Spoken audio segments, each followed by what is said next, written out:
And just before our next programme here on Jackpot Button Lewis 2, we just would like to remind you, we would like to apologise for the delay in the broadcast of this particular episode of Grand Prix Formula 1. This is down to a technical fault due to the equipment that was used by the presenter, producer and director of the programme, that is Jack Wright. And we also do know that he was missing a prop in his studio, so we can only thoroughly apologise for the delay of the broadcast of this programme. But we can confirm that very shortly here on Jackpot Button Lewis 2, we will be having extended highlights of this afternoon's Monaco Grand Prix, and also we'll be finding out if, hopefully, if Germany's Michael Schumacher for Benetton Renault can continue his lead in the Drivers' Championship, as well as the Benetton Renault team also leading in the Constructors' Championship.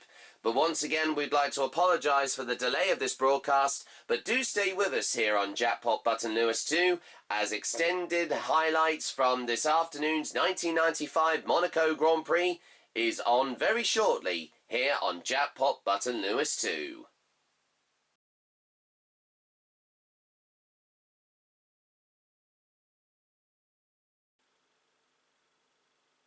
Yeah, we all set to get underway?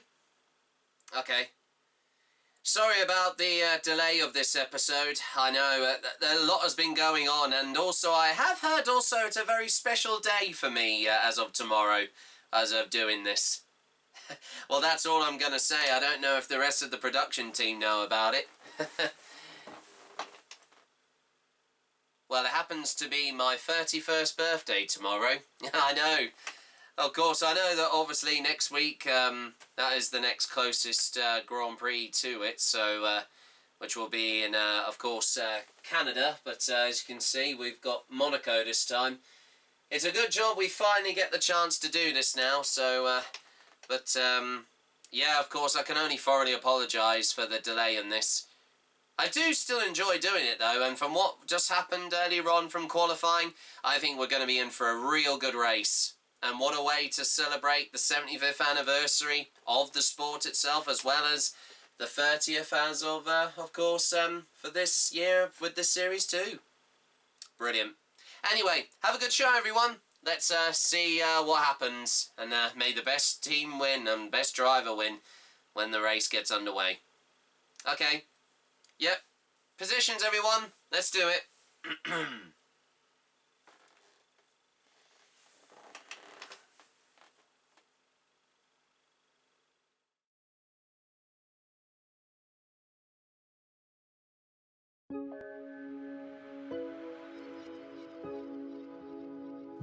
And now Leighton and Build here on Jackpot Button Lewis 2, as we now head to the picturesque city streets of the Circuit De Monaco in Monte Carlo for round 5 of the 1995 reimagined FIA Formula 1 World Championship, with highlights from this afternoon's 1995 Monaco Grand Prix.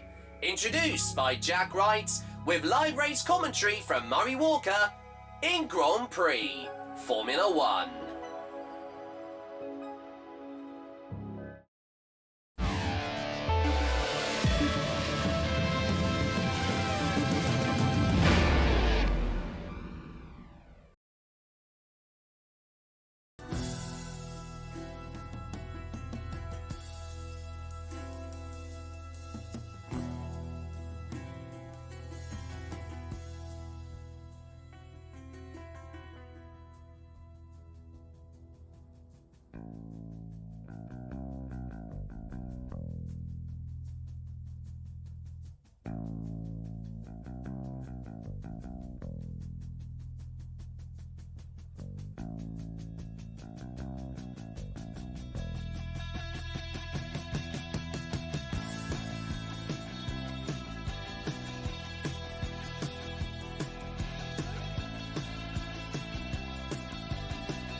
As we draw to the end of the first part of the European leg of this year's 1995 Formula One World Championship, this is picturesque Monaco in Monte Carlo, the most famous Grand Prix race of the motor racing season, and the jewel in the crown of races to win for all drivers in the world of Formula One. The atmosphere here every time we come here every year is incredible. But in often recent years, the narrow, twisty course and the lack of overtaking opportunities from around the circuit can make the race itself a bit of a foregone conclusion. And last year's race in 1994 was exactly that, with Germany's Michael Schumacher winning his fourth victory from last season with the Benetton team. But unbelievably, an impressive second place to British driver Martin Brundle driving for the McLaren Peugeot team, and also finishing third was Austrian's Gerhard Berger for the Ferrari team. Now, as the sun is gleaming over the harbour here around this area of part of the Principality of Monaco itself, and after an impressive race victory, after one impressive comeback and the race of the year from just a few weeks ago at the Circuit de Catalunya in Barcelona in Spain, will he have another chance to possibly win back-to-back victories as of this race weekend? But we also do know that following an impressive podium finish from Nigel Mansell, who drove his last race for McLaren Mercedes last time out, he is now permanently retired from the sport. And also we've heard quite some shocking news following the unbelievable and impressive third place podium finish also for Austrians Karl Wendlinger for the Sauber team. But once again, as we come here for the fifth round of the championship, will Michael Schumacher win for a second time on the bounce? Or will any of the other drivers have a chance to win their first possible victory of this year's championship? The next few hours, we will find out. And a very good evening, all you retro Formula One fans. It's me, Jack Wright, here for another edition of Grand Prix Formula One, and welcome to highlights from this afternoon's Monaco Grand Prix. Once again, round 5 of the 1995 reimagined FIA Formula One World Championship, and here once again from the picturesque Circuit De Monaco in Monte Carlo. And we've also, from earlier on this afternoon, we had one incredible race, and it's very warm and sunny from our studio, which is just overlooking the harbour area of the circuit, and we have been really looking forward to bringing you this race to all of you. Once again, we would just like to apologise for the delay of this episode due to other events that have been going on in my personal life, but we are honoured and grateful enough to give you all of the highlights that we have managed to pick up from one incredible and quite eventful, make that, Monaco Grand Prix. And it's wonderful to be here, as unbelievably we would like to remind you that from the end of last episode, we also forgot to mention that from earlier on, as of a few weeks ago, we were also celebrating the 45th anniversary of the Motorsport Championship itself, that being the FIA Formula One World Championship. And of course,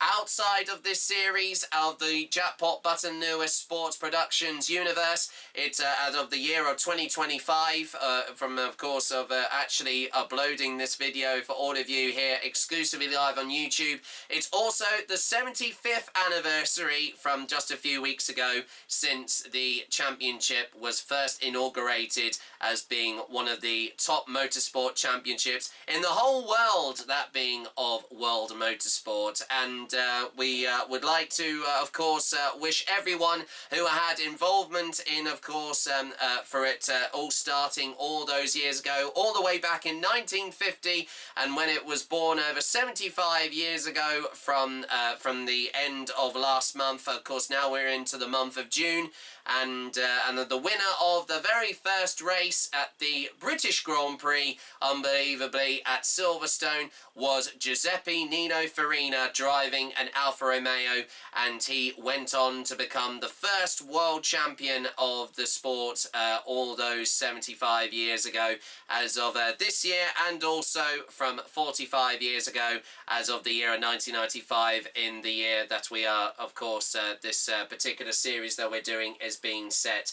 But once again, everybody, if you may remember from just a few weeks ago, we had, I think, honestly, one of the best races of the season so far when we had the Spanish Grand Prix from the Circuit de Catalunya in Barcelona, where Germany's Michael Schumacher, after being out of the points for the previous two races beforehand, he finally took his first victory of this year's Reimagined 1995 Formula One World Championship, and an unbelievable and impressive last podium finish for Britain's Nigel Mansell, who has now confirmed his official retirement from the sport. And amazing to see that despite his unfitness, he can still manage to show that he is it was a driver in his past glory, and he's literally made himself among a legend among other drivers to the whole history of the sport, along with the likes of Juan Miguel Fangio, and make that also Niki Lauda and James Hunt, and especially also, as we mentioned from just a few weeks ago, also following the last year's passing of Ayrton Senna also. And we do know, unbelievably, that this is one of his most successful tracks he has raced at in his whole Formula One career, as he's managed to break a new record, which is yet to be broken as of this year of 1995, with 6 impressive victories, equaling the all-time record set by Graham Hill, of course, the late father of Damon Hill, of course, who was his son all those years ago back in the 1960s.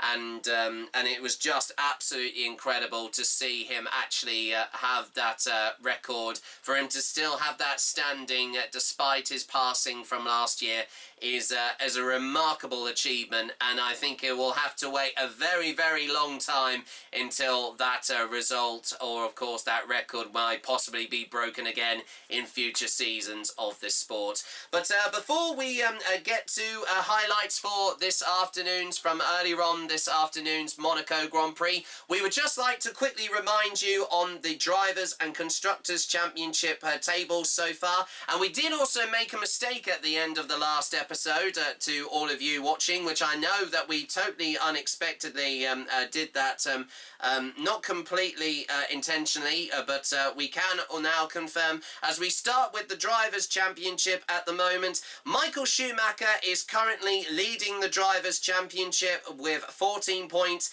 even though he is currently tied with Damon Hill in the Williams Renault in second. But the reason why that, because from the last episode we had Damon Hill at the top, is because Michael Schumacher won the last race. So that's that overall, of course, all-important first race victory of this year's Reimagined Championship counted towards that. So that means that Michael Schumacher, for the first time as of this Reimagined Championship, is now taken the lead of the Drivers' Championship. And in third is his Benetton Renault teammate of Johnny Herbert, who is just 1 point behind with 13 points. Fourth is Austrian Gerhard Berger in the Ferrari with 12 points. And then Damon Hill's Scottish teammate of David Coulthard is in fifth with 10 points. Also tied, unbelievably, with Nigel Mansell, who was unbelievably was initially going to be in sixth place, but we can now confirm that since, like I said, since he is now retired from the championship,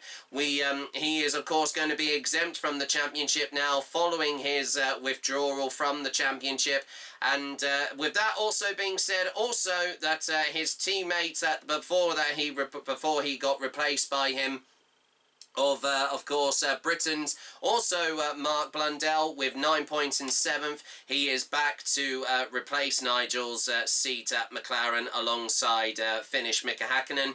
Eighth is Rubens Barrichello with 6 points. Carl Wendiger is in ninth place for the Sauber Ford team with 5 points. And rounding off the top 10 and finally getting into the points after an impressive fourth place from last time out in Barcelona, Spain, is Frenchman Olivier Panis with 3 points for the Reimagining Honda team.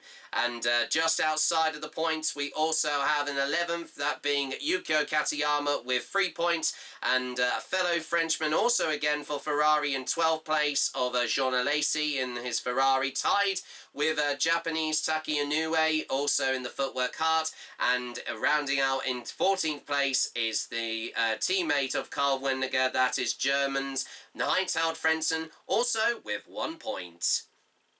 So with that covering the drivers, let's have a quick look at the Constructors' Championship next. And just to remind you once again from the last round, after that all-important race victory from Michael Schumacher, Benetton Renault have now got a 4-point lead in the Constructors' Championship at the top with 23 points. Second are McLaren Mercedes with 19 points. Third are Williams Renault, as they of course had lost second place from last time out in the last round of the championship. But they are also currently tied with Ferrari with also 14 points. Fifth are Jordan Peugeot, also with 6 points, tied with Sauber Ford at the moment after the impressive third place there from Austrian Karl Wendlinger in the last race. And for their first points in the championship, 7th Reimagining Honda take 3 points, also tied with Tyrrell Yamaha in also we're in 8th place. And rounding out the Constructors' Championship in 9th and last place is Footwork Card currently with 2 points. So there you go, everybody. That once again is a reminder of and a quick revise of the Drivers and Constructors Championship tables thus far in the, of course, this year's 1995 Reimagined FIA Formula 1 World Championship. So as we go towards the of course, round of the 1995 FIA Formula 1 World Championship, the Monaco Grand Prix, as we draw ever so closer to the race highlights, we want to also remind you that following, as I said before, Nigel Mansell's retirement of the, of course, from the season and withdrawing from the championship, he is now back to be replaced by Mark Blundell, who initially was a test driver and he did, of course, get his his first podium, finishing second at the Brazilian Grand Prix from earlier on this year. He once again retains the first place driver position.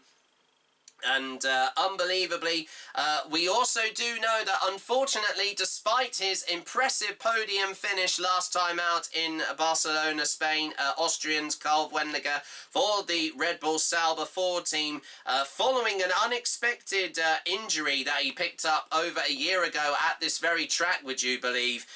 He is actually, he's been struggling with an ongoing head injury that he picked up, which took him out at the end of, towards the end of last year's championship.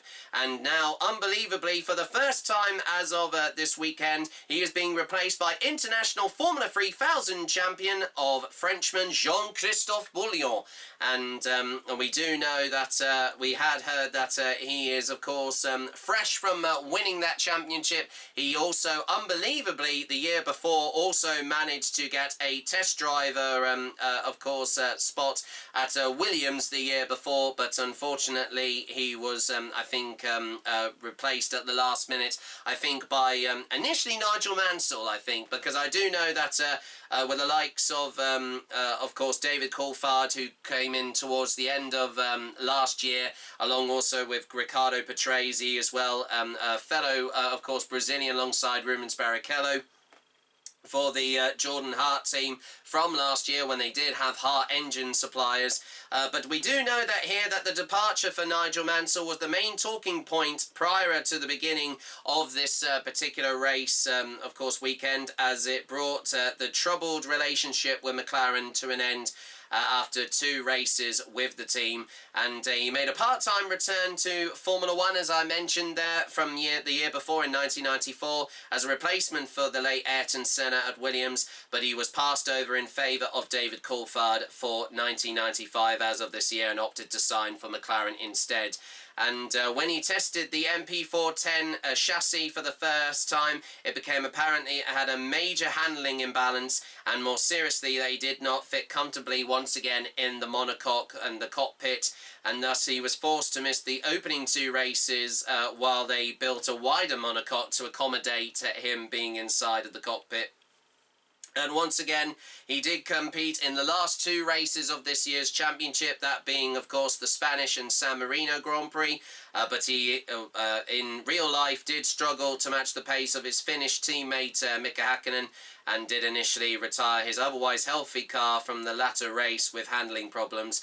But it does say here that, of course, Mansell and the team principal, Ron Dennis of McLaren Mercedes, subsequently agreed for a mutual termination of his contract, and Blundell was restored to the seat as he had already occupied in the first 2 races. And he was employed initially on a race-by-race basis, and the split marked the end of his Formula 1 career for Nigel Mansell. But his presence was still strong at Monaco, however, as the official tickets and publicity material featured a prominent image of his McLaren car also too. But we do know that following an accident when he crashed heavily in practice the year before, Carl Wendiger, sustaining a serious head injury from when it took him out from the rest of the season to recover. Since joining Sauber at the beginning of the current season, he initially had started to struggle to match his pre-accident form and lapping several seconds per lap than his teammate Germany's Heinz-Harald Frentzen. In the first 4 Grand Prix, despite happening, of course, that the impressive podium, third-place podium finish he got in the last race. But it has been confirmed that the Red Bull Sauber 4 team have confirmed and released a statement from just a few weeks ago that he is not being sacked from the team, but he will still be one of the test drivers for the team with a view to improving his performance, and who he made his F1 debut, that being Jean-Christophe Bouillon, as of this weekend. He was loaned to Sauber by Frank Williams, who was keen to use the known quantity of his test driver to evaluate Frenton's potential for a future race seat within his the team, but run by the of course the team owner of Peter Sauber. But Heinz-Harald Frentzen was, as of currently this year, is in his 2nd season of Formula 1, but then this event also marked his first race start at Monaco, as Sauber had withdrawn him from the previous year's race following the accident to his teammate, once again, Carl Wendiger. But also, as well, as we mentioned in the last episode as well, with continuing up with the updates in, of course, this news feature here on Grand Prix Formula 1, the state of the Simtech Ford team finances was also a major topic of interest. On the Thursday before the race weekend, team principal Nick Wirth held a press conference in which he admitted that the outfit faced imminent closure unless it received money that it had been promised by various sponsors of the team, and Wirth also admitted that Simtech faced a budget shortfall, of several $1 million needed to complete the season, which was part of which was due to him being a victim of a broken deal, as it's described here. He also pledged to arrange a meeting with all of Simtech's financial backers over the race weekend in an attempt to raise additional capital funds, and that the team would not travel to the following race, of course, an expensive flyaway race, unless a rescue package was negotiated successfully. Unbelievably, the team had already reduced to 3 gearboxes for the particular race weekend following the reliability of both their cars. But we do know that going back to the track of the Circuit de Monaco, this is actually another year that the Nouvelle Chicane, which was introduced towards the end of the 80s, back in 1986, with its low average speed and abundance of low-speed corners allied to the low-grip nature of the public road surface, all the teams had all set up their cars to reduce the maximum amount of downforce and mechanical grip possible, and we do know that they are using that for the particular race weekend also too, for that matter as well. And also Ferrari, as of this race weekend, introduced a revised rear wing and diffuser design for the 412 T2 car, allowing more space for downforce, generating windlets around the rear bodywork. And the team had also introduced 2 new suspension configurations, one used by Jean Alesi and the other used by Gerhard Berger on the spare car for the team. And as it's traditional at Monaco, also Ferrari also brought an additional spare cars. They just said there, bringing the total team number, the team's total number of chassis and cars to the circuit of 4. And also the Sauber 4 team also have introduced new front and rear wings and a revised diffuser in addition to a slightly lightened C4 of course chassis design, while Benetton Footwork and Tyrrell also added additional flaps and wings to the rear wing of their bodyworks of their cars. And also with the latter team also applied its hydrolink suspension design to the rear of the 023 for the first time of the Tyrrell Yamaha. And Lead 40 driver Pedro Diniz was also given a new monocoque which weighed 4 kilograms, which is 8.8 pounds in weight. Less than the first two FG01, of course, chassis to have been built. And Minardi debuted also, as of this weekend, a brand new exhaust system on its M195 to increase the power produced by its Ford engine supplier. So there we go, everybody. So as we quickly go to what happened in practice and qualifying for the race before we show you the starting grid before highlights of this afternoon's Monaco Grand Prix, as I just said. The 2 practice sessions were held, of course, on both from 9:30 a.m. to 11:15 a.m. on Thursday, with an identically timed session also held on Saturday. And also the drivers were limited to 23 laps of free practice per, of course, session, and the qualifying period split into 2 one-hour sessions, as we've mentioned before in this series, first being held on Thursday afternoon from 1 o'clock to 2 o'clock in the afternoon local time, and also with the second held on Saturday afternoon also at the very same time. And the fastest time set by each driver from either of their sessions counted towards the final grid position before qualifying, and each driver once again being limited to 12 laps during both qualifying sessions. We do know that John Alesi for Ferrari set the pace in Thursday free practice initially, which took place in bright and sunny weather conditions, just like the same as we had from earlier on this afternoon for today's race, with a time of 1 minute 25.457 hundredths of a second, and Schumacher and Hill were second and third, separated from their teammates by the 2 improved McLaren Mercedes, with Mika Hakkinen ahead of the returning Mark Blundell. And Gerhard Berger was over 2 seconds slower than John Alesi with the 9th fastest lap time. And unbelievably, Michael Schumacher was unhappy, I was meant to say there, as I did stop there accidentally, with the handling of the car, and so the rear end of the B195 was stripped down for a precautionary check before qualifying, and further back Heinz-Harald Frentzen set the 18th fastest time after his Sauber shed its engine cover during the session, unbelievably. Bouillon fared even worse, unfortunately, as he crashed at the Nouvelle chicane in a manner reminiscent of Wendiger's accident from the year before, unfortunately. But luckily, he did walk away from that crash uninjured.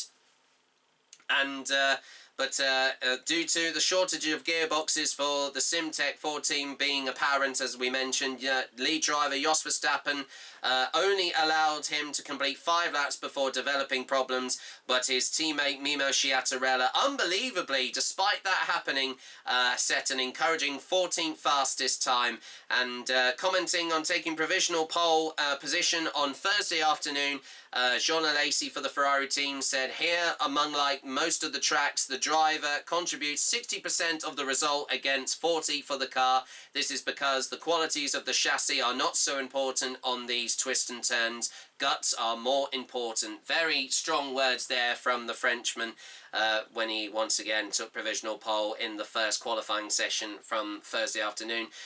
It was held once again in similar weather conditions to the practice session, but it was interrupted by a brief shower of rain, and also close to the end of the session. And he carried on his form, Jean Alesi, from free practice, nudging the crash barriers and the Armco barriers lining the circuit for more than one occasion to set a provisional pole position time of 1 minute 23.754. And Berger, his teammate, was also impressive, power sliding through Casino Square corner to the delight of the crowd on his way to the 3rd fastest lap time of the session, although he complained that Alesi had held him up on what he thought would have been his quickest lap of the session of that particular qualifying session. And the form of the Ferraris came as something as a surprise, as the 412 T2 unique V12 engine configuration theoretically initially produced less torque than its rivals, a disadvantage on a circuit as tight as Monaco. And Alesi also added that he believed that the results of the session were due to the extreme effort that he and Berger were put in with their driving, overcoming any deficiencies with the car. And the Ferraris were split by Michael Schumacher, who fell to the rain shower and prevented him from fulfilling his potential on that session. And he did not complete his full, of course, 12 laps as a result of the track conditions becoming slower. And his teammate, once again, Johnny Herbert, took provisional 6th place. And of the Williams drivers, Damon Hill was 4th, but David Coulthard admitted he was still learning the track on his way to 11th place, 2.8 seconds slower than John Alesi's best lap time, with Mika Hakkinen continuing McLaren's promising form with a provisional 5th place. But unbelievably, he was fined $10,000 for ignoring yellow flags during the session. And Mark Blundell, his teammate for McLaren, was back in 8th place after crashing into the barriers in the closing minutes of the session. Heinz-Eld Frentzen impressed, setting the 7th fastest time in his first Monaco, of course, qualifying session, despite having to take the escape road at the Nivelles chicane after encountering the rain shower whilst on the flying lap. And after his morning accident, Bouillon managed to drive steadily to take a provisional 21st position, complaining of a dire lack of grip from the C14 chassis. But another Monaco rookie of Northern Irishman Eddie Irvine outpaced his more experienced Jordan teammate of Brazilian, of course, Rubens Barrichello, as the pair set the 9th and 13th fastest times respectively, and they were split up by David Coulthard and the Ligier pairing of Martin Brundle ahead of his French teammate Olivier Panis, despite the former crashing at La Rascasse and removing his rear wing as the rain fell from that time. Gianni Morbidelli also took 14th place for the Footwork Hart team, and there was another driver to crash in doing the sudden change to wet conditions, as did his teammate Japanese of Taki Inoue on his way to 24th position, while the Italian team of Minardi with also the Italian duo of Luca Badoa and Pierluigi Martini occupied the provisional 8th row of the grid, just ahead of the teammate of Tyrrell Yamaha of Finnish Mika Salo and also Japanese Yukio Katayama, both of whom also complained of poor handling over the bumps and understeer, I misread that there, my apology, despite the expected benefits of their HydroLink suspension system put on both their cars.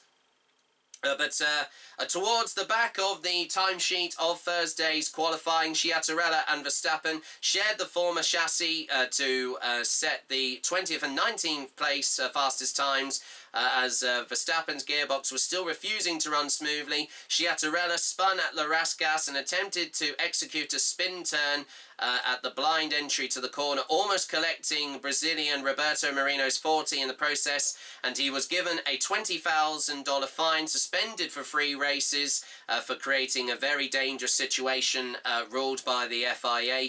And Verstappen then took over the car and crashed it, restricting the Simtech team to a total of 9 laps between his 2 drivers. And behind Bouillon of his Sauber, Andrea Montemini in his Pacific set the 22nd quickest time, ahead of Roberto Marino, who had to share the car with Diniz after the latter's gearbox failed, and also restricting him to 25th place, over 4 seconds, unbelievably, slower than his teammate. And occupying the last spot on the provisional grid was Frenchman Bertrand Gachot, who failed to set a time due to a sheared brake disc on his Pacific car, which caused his left rear wheel to fall off on the first outlap, forcing him to abandon his car out on the circuit.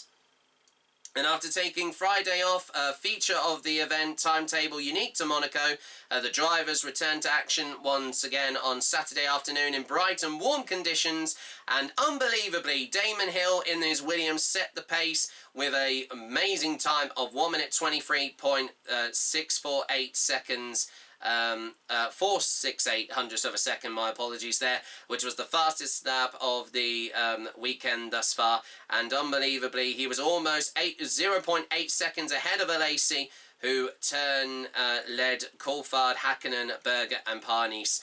And we do know that, of course, we've also got the real-life event here that happened with the qualifying. But we do know that, unbelievably, that after these practice sessions, we do know that, as we mentioned, Taki Inoue there for the Footwork Kart team, he spun and stalled his Footwork car and being towed back to the pit lane by a recovery vehicle when it was struck from behind by the Renault Clio safety car, of all things. It was being taken on for quick demonstration laps of the circuit and in the hands of rally driver Jean Raganotti with the FIA press delegate as passenger in the middle of the piscine complex of corners. The impact was sufficient to overturn the footwork and render it a write-off, and the FA16 sustained severe rear-end damage to the engine and gearbox, whilst the tow rope attached to the car's crash structure behind the driver's head pulled the roll hoop from the chassis, and he was still in the cockpit with his helmet on, but his helmet, not his helmet, as I've said before, his seatbelts unfastened, sustained 2 impacts to the head, the severity of which was shown by the fact that a chunk had been taken out of his helmet, and he was then taken to the Princess Grace Hospital Centre for a brain scan. And although he was found to have sustained only a slight concussion, he was not permitted to take part in the afternoon qualifying session as a precaution. So meaning, unfortunately, he will start from the back of the grid for this afternoon's, of course, Monaco Grand Prix. And he did actually say that Jackie Oliver, the team principal of Footwork, was infuriated by the incident and wrote an official letter of complaint to the Automobile Club de Monaco, the body responsible for organising the Grand Prix race weekend. And he said that Inoue would have been killed if he had not been wearing his helmet, and questioned the organisation of the ACM and Raganotti's attitude. Why was Raganotti out there? It's just a lack of discipline. I understand that he had accomplished a couple of laps before a million miles an hour with handbrake turns at the nose hairpin. What was the purpose of him doing it? Was it to give officials a thrill? The stewards tactically acknowledged the incident and that it was not Inoue's fault by authorising him to use the team's spare car for qualifying, but this was rendered academically by his non-participation within the session. And we do know that here that, as we mentioned, with Damon Hill getting pole for this afternoon's Monaco Grand Prix, he said that, commenting on taking pole, of course, from qualifying just yesterday, he did say that with the prospect of adding to his farther total of Monaco wins, he did say, when Michael did his quick lap early in the session, I thought Benetton was seriously back in the groove again and we would be in trouble, but it all unfolded for me. And my last run was the nearest to a perfect lap I think I have ever produced. And now I've got my 6th pole, and I want to follow that with my 6th win for the Hill family at Monaco. Well, that's wonderful to hear, and hopefully we'll see him do that very, very shortly. And with that being said, I think it's time for us to now, of course, get to the extended highlights of this afternoon's, of course, Monaco Grand Prix here from the Circuit de Monaco in Monte Carlo. And while, of course, I'm go another quick sprint to the commentary box to join once again Murray Walker as, of course, my additional commentating partner for, of course, this race weekend and this particular race, of course, session. I am going to leave you now with the starting grid as of this afternoon's Monaco Grand Prix, and once again to remind you as we kick off another edition of Grand Prix Formula 1, as it's time for the starting grid and the start of round 5 of the Reimagined 1995 FIA Formula 1 World Championship with the 1995 Monaco Grand Prix here from Monte Carlo. Here is the starting grid for round 5 of the 1995 FIA Formula 1 World Championship with the 1995 Monaco Grand Prix.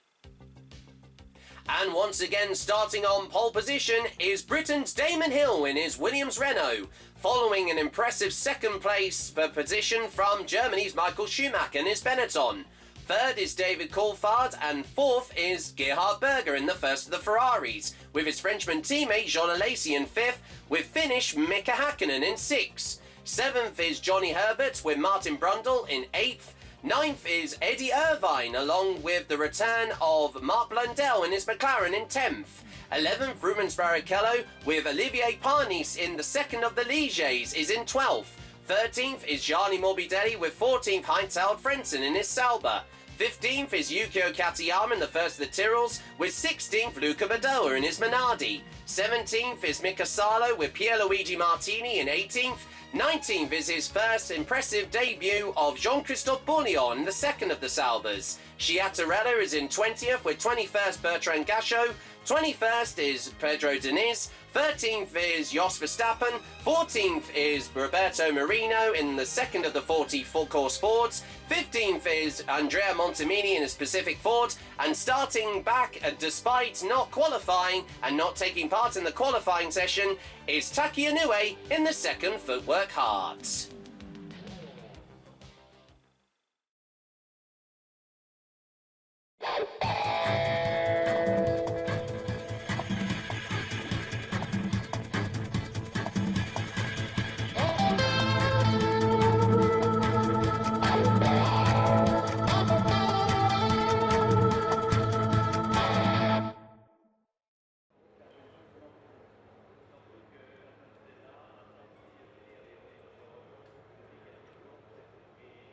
Welcome to picturesque Monte Carlo for the Monaco Grand Prix.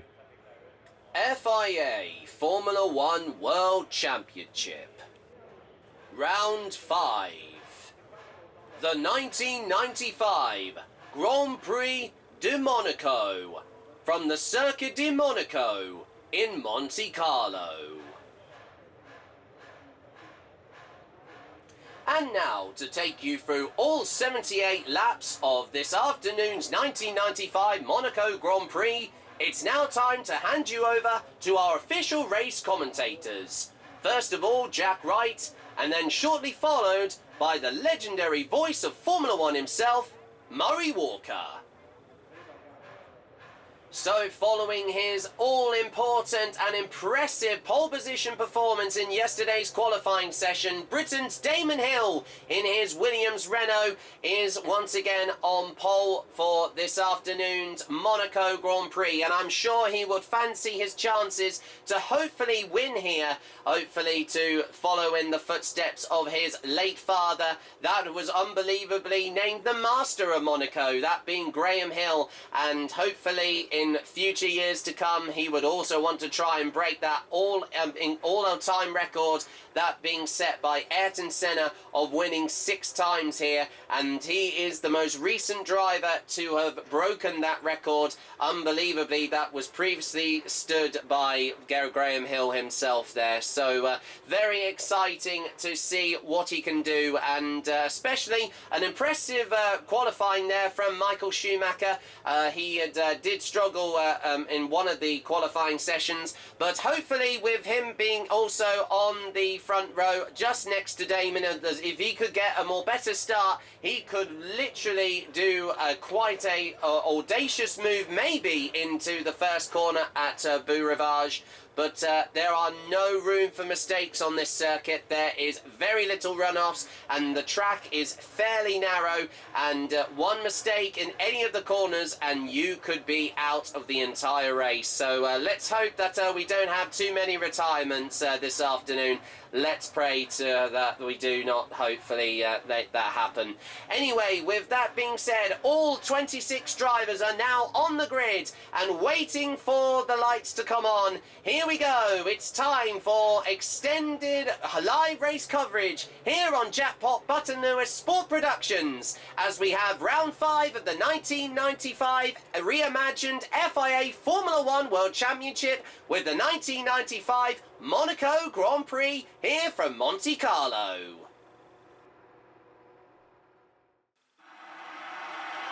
They're ready for the on. Watch for the green.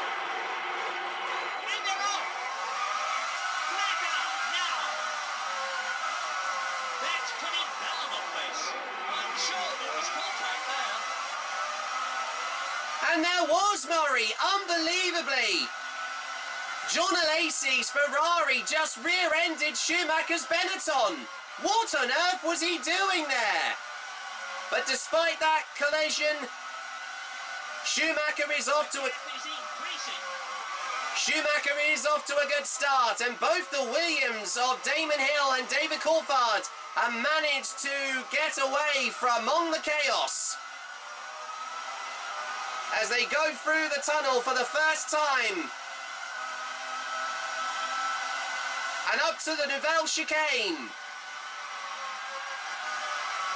The sun is out and the weather is fine. It most certainly is, Murray. Through the swimming pool complex. He was a little slow coming out there, but he's in no rush here to... Oh!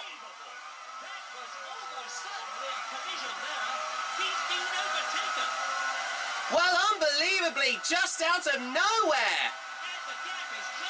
John Alesi attempts another almost Ayrton Senna-esque move, and he collided with Schumacher. There should have been a black and white diagonal flag for unsportsmanlike behaviour with that overtake there, Murray. They're really right on the edge, pushing it to the limit all the time. He's closing the gap. And he nearly touches his rear wing.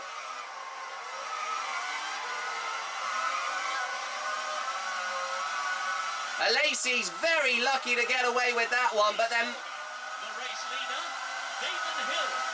In second place, David Coulthard. In third, Gerhard Berger. In fourth position, Michael Schumacher. In fifth place, Johnny Herbert. Sixth, Jean Alesi. Well, like I said, Murray, there must be damage to that Ferrari. I don't know what on earth he was thinking there, Jean Alesi, to try and overtake around Rascasse. The gap is growing.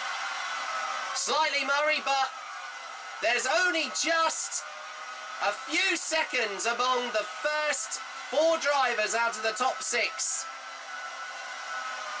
It's Hill, Coulthard, Berger, Schumacher, Herbert and Alesi, the top 6 at the moment. As we start lap 3 out of 78 here at Monte Carlo.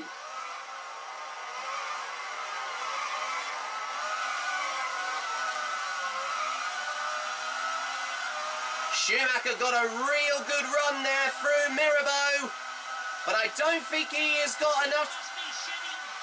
Of adrenaline in that car, and he's gained a lot of time now.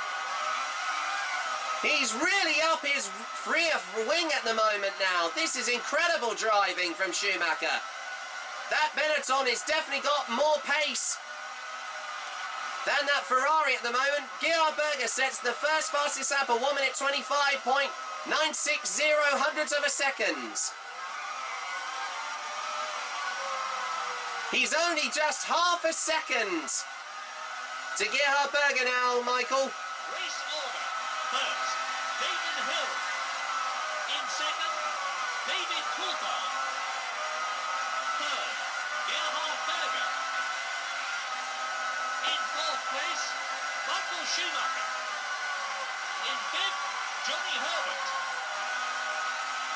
In sixth position, Jean Alesi. He's definitely gaining.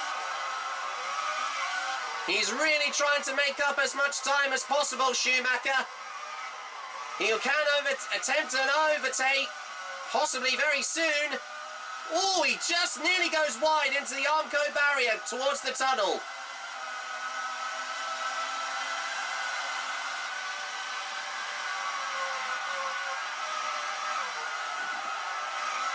Well, I can also say that we forgot to say at the top of the programme that this track is through to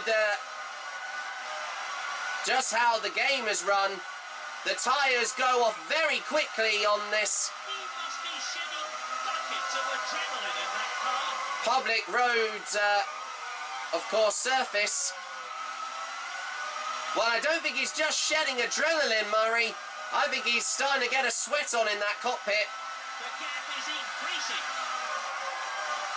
So I've heard that there could be multiple pit stops among the drivers this afternoon, as much to maybe 4 throughout the entirety of this race. Well, 78 laps. Brilliant overtake there from John Alesi as he overtakes He's a bit off the pace there. David Coulthard's Williams, and he's under threat from Schumacher's Benetton now.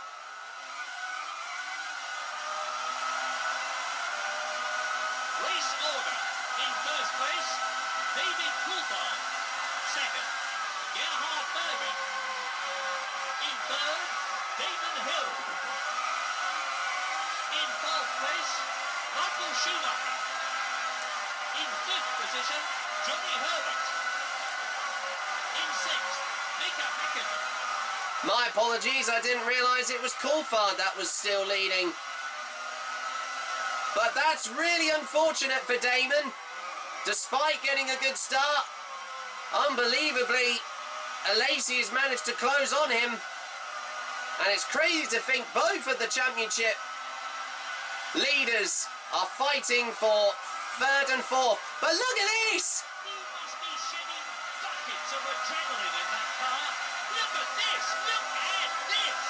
If he can keep his place, he'll finish in the points. But that was an amazing overtake there from Schumacher on Hill. Up the Beau Rivage corner. Time now. And now he regains third place. And is back to catch up with Ferrari's Jean Alesi.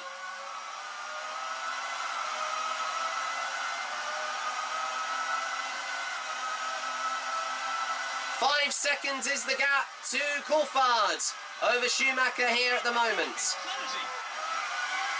It's already now dropped down to 3.609 hundredths of a second.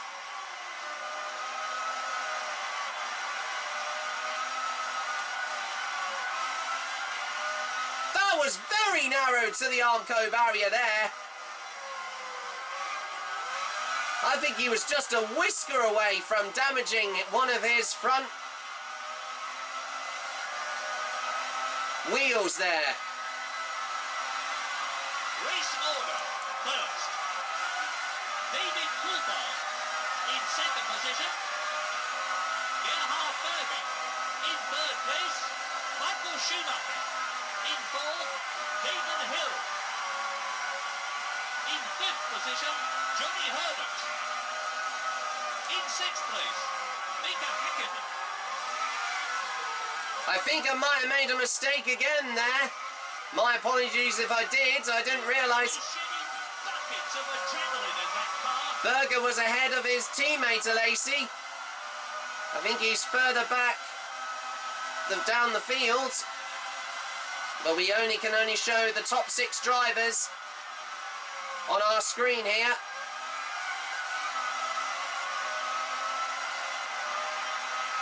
But it's amazing to see that Ferrari are really starting to find some real pace, despite, like we said before in previous rounds of this year's reimagined Formula 1 World Championship, that they're the only team to run a V12 engine while the rest of the field running V10 engines.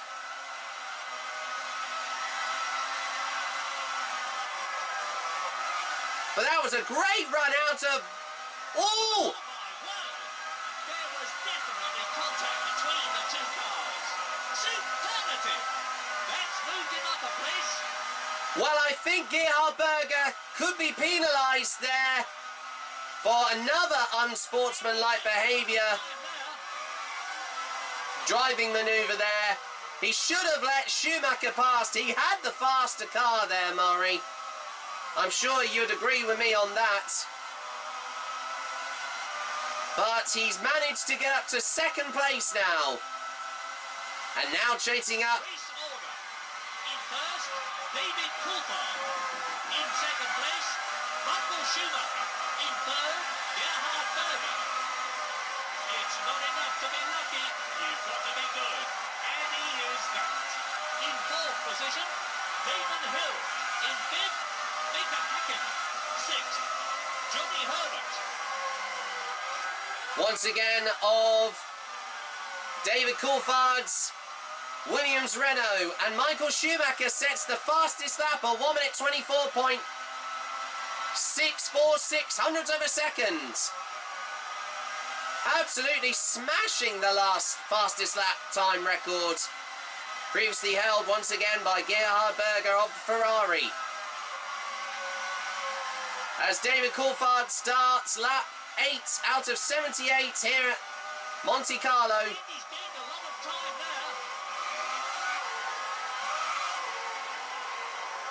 Schumacher is really starting to put the pressure on Coulthard at the moment.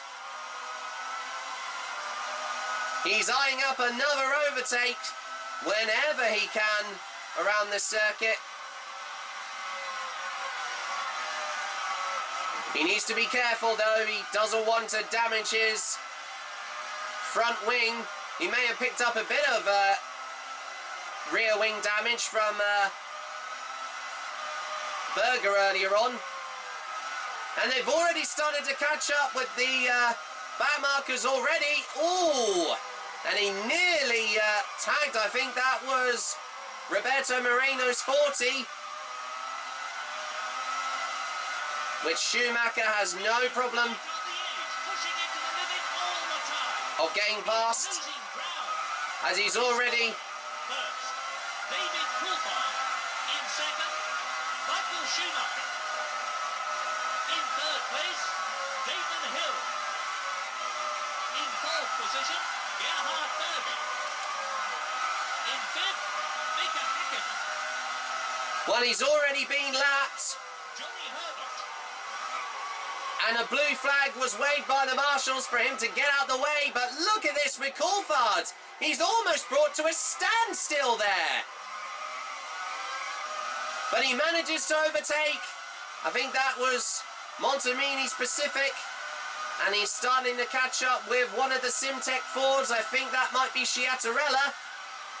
He nearly had a chance to overtake him there, Losing ground. going towards the Lowe's hairpin. He just went over a little too much curve there on the Novell chicane.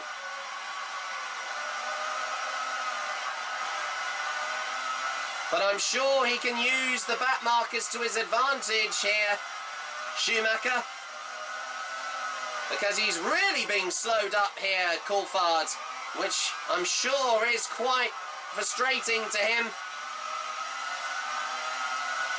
Ooh, he gets past Sciattarella. Oh! There was definitely contact between the two cars.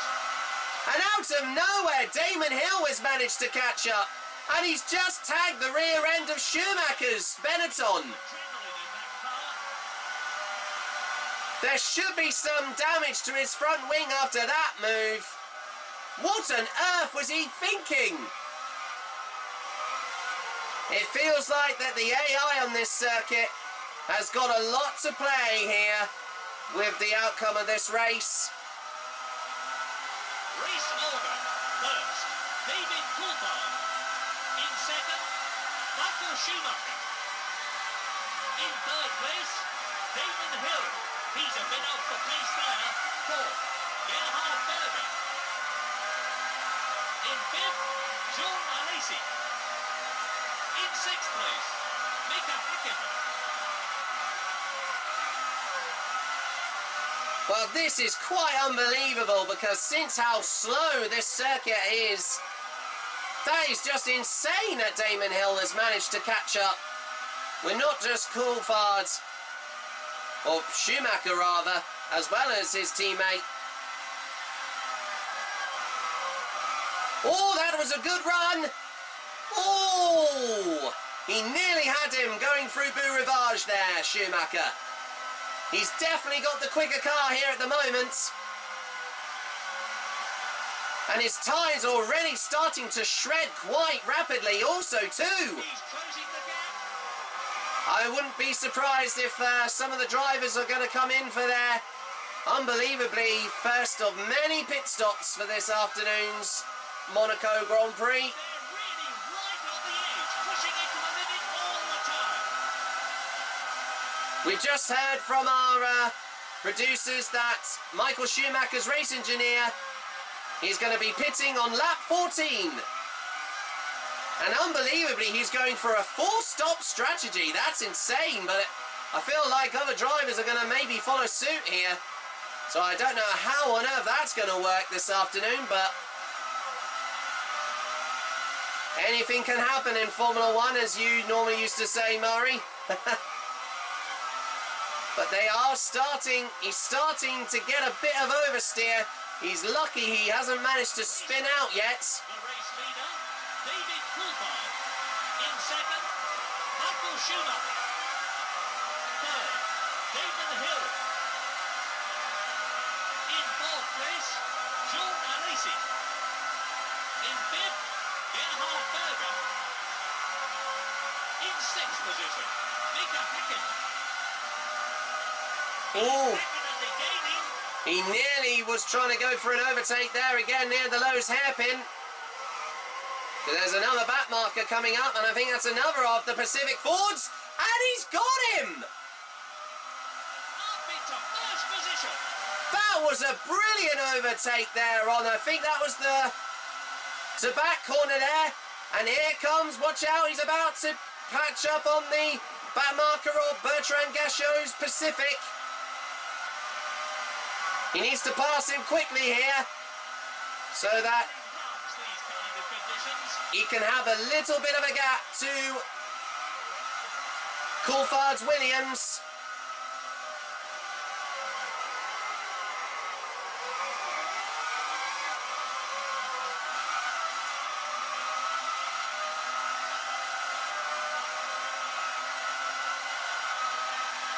And he's past Gachot.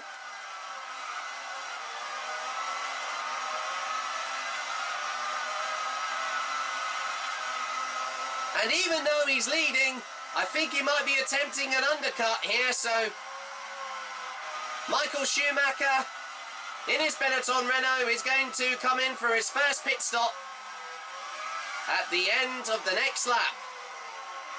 Lap 14 out of 78 of once again this afternoon's Monaco Grand Prix. As he's now The race leader, Michael Schumacher. In second place, David Coulthard. Third, John Alesi. In fourth, Damon Hill. In fifth place, Gerhard Berger. In sixth position, Mika Häkkinen.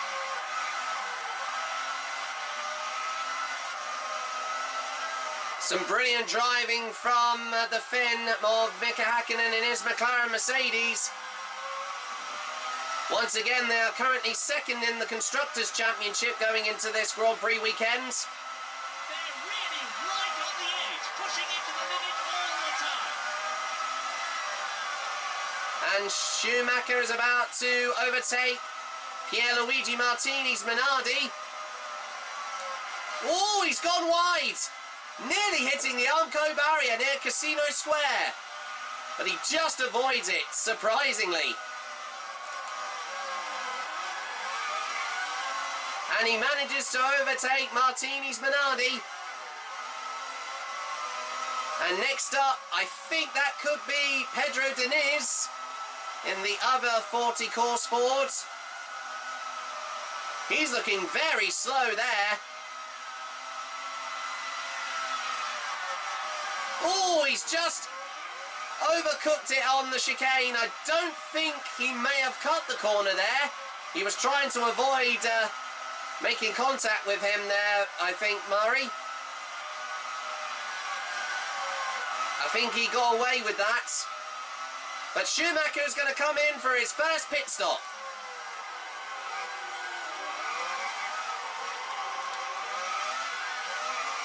And in he comes. from the lead. He'll be very aware that races can be won or lost in the pit lane. The top of the fuel. He's lost a place. Not a good start there. Well, it looked like he was putting a lot of fuel in his car there. He's a bit off the pace there. Well, he now comes out in, I think that was 7th place. I know that was a slow pit stop, but he was there, Murray, but I feel like he really wanted to top up his fuel and make that a priority, and 61% of his tyres were starting to go there, so I think that was actually a real good call there from Schumacher to change his tyres. As Schumacher is about to catch up with his British teammate Johnny Herbert, currently in 6th place.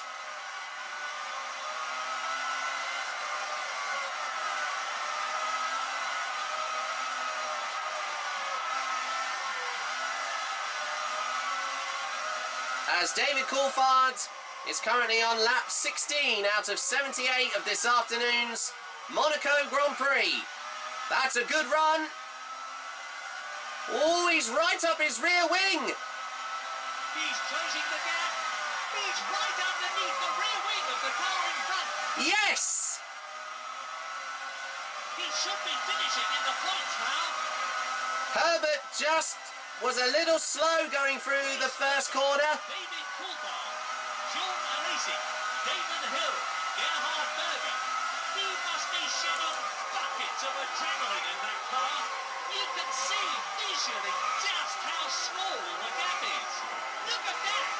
That's moved him up a place. And all in the confusion, Schumacher's managed to overtake, I think that was Mika Hakkinen. But unfortunately, I feel like that, I think that was Andrea Montemini specific. I think there was some illegal blocking there, and unfortunately Schumacher just tagged his front wing on him there. He had a bit of damage when he came in just a few laps ago, but it's not that much damage to be replaced. So Schumacher managed to surprisingly get away with that there. And he's currently in 5th place at the moment.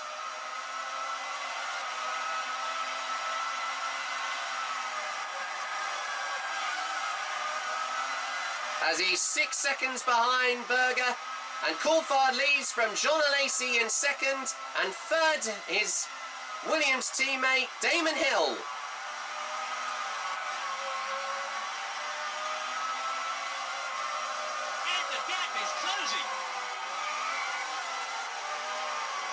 And there's another gaggle of back markers that look like they're getting slowed down here. Schumacher needs to be extremely careful here as he approaches Gasho's Pacific Ford as well. Well, he was going to... David Coulthard, John Alesi, Damon Hill, Gerhard Berger. He was about to attempt an overtake, but he just bucked out at the last minute.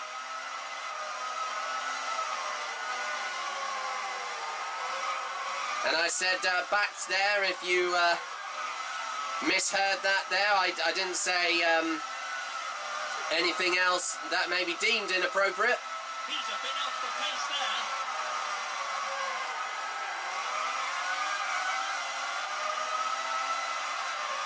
And he's comfortably past Gasho and Badoa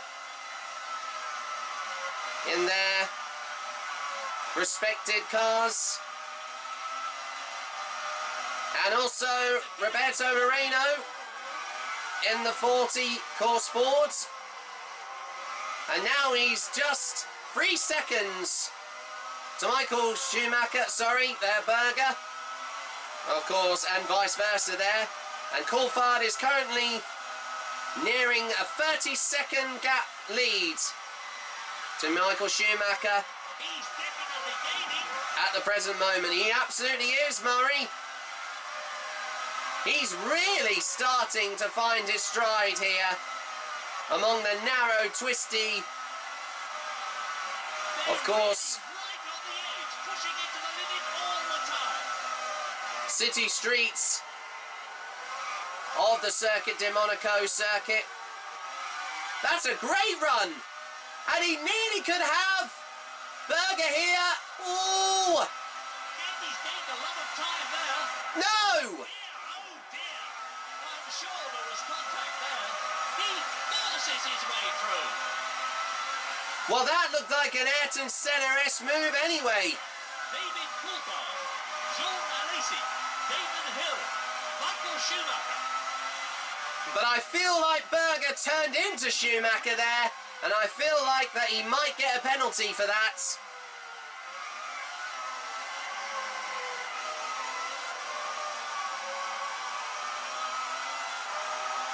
We will find that out meantime.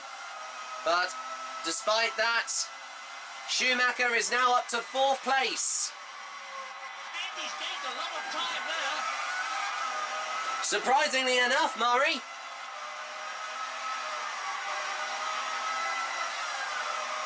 Apologies for any creaking you can hear in our commentary box.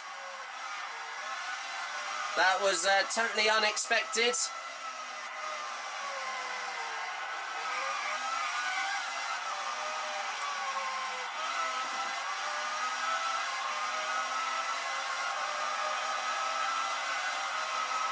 He's definitely gaining. He's still trying to close that gap. These kind of conditions. Well, I'm sure he does, Murray. As you said earlier on, it's warm and sunny conditions up to the early 20 degrees centigrade here at Monaco. Closing the gap. After the almost heat wave style conditions we had a few weeks ago back in Barcelona. Because I remember how much of that heat haze was really rising up into the atmosphere.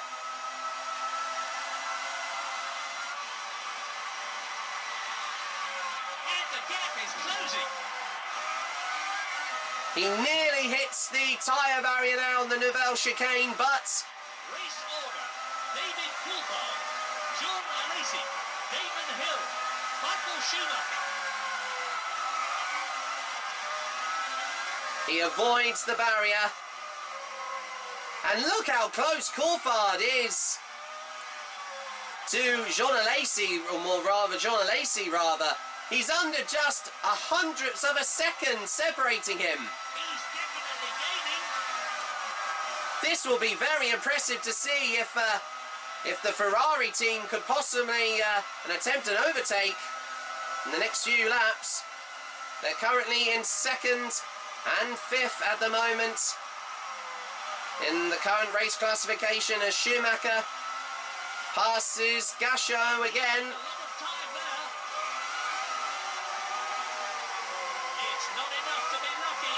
You've got to be good. And he is that. Well, it's definitely a foregone conclusion that most of the back runners are going to be lapped multiple times this afternoon without Gaining. saying anything else. Schumacher's about to approach. Ooh! And I think one of the Jordans, I think that was Irvine. He just overtook Martini. Oh! And there was contact with him and Eddie Irvine. Oh! Almost certainly a collision there. Look at that. And he's done it again. I think that was, we couldn't see his helmet. He's losing ground. That could have been Diniz or Moreno. But that was some very dirty driving again from the 40 Course 4 team. Race order. David Coulthard, John Alesi, Damon Hill, Michael Schumacher.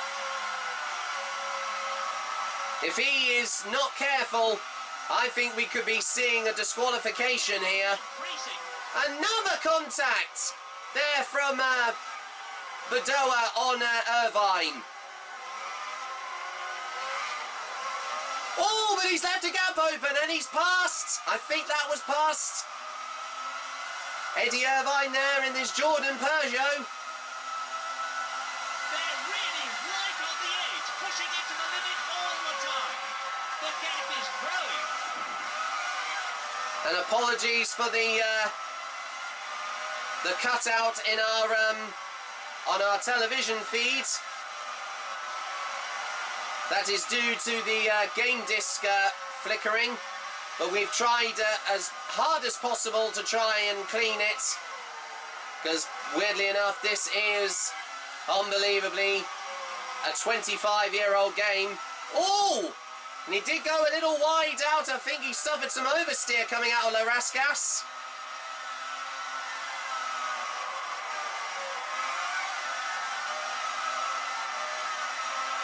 And he's finally passed Bedoya's Minardi, as he still remains in 4th place. And we've also just heard that, as you can see there, he's now 15 seconds behind Damon Hill in 3rd place. And also Schumacher's race engineer as he passes. Ooh! Unbelievable! There was definitely contact between the two cars. It's Schumacher! He must have hit the barrier there. Well, I think it might have been unbelievably Verstappen to blame for that move. John Alesi, Damon Hill, Michael Schumacher. Verstappen was being very aggressive there. And even though there was a blue flag, I think he might have got an unsportsmanlike behaviour warning. You've got to be good. And he is that. He should have known better. You can tell that the Simtech 4 team are on a completely different disadvantage to among the front runners. He's losing ground. Despite that collision, Murray, I hope there was not too much damage on Schumacher's car there. And we do know that unfortunately the Simtech 4 team, despite being in a lot of debt, they'll have no choice but to withdraw from the championship, because they are facing Closing the gap. bankruptcy as of the amount of over expenditures they've had as a team, as we mentioned at the top of the programme. It's such a shame that the team have only been in Formula 1 for only 2 years, but they have had real poor performance.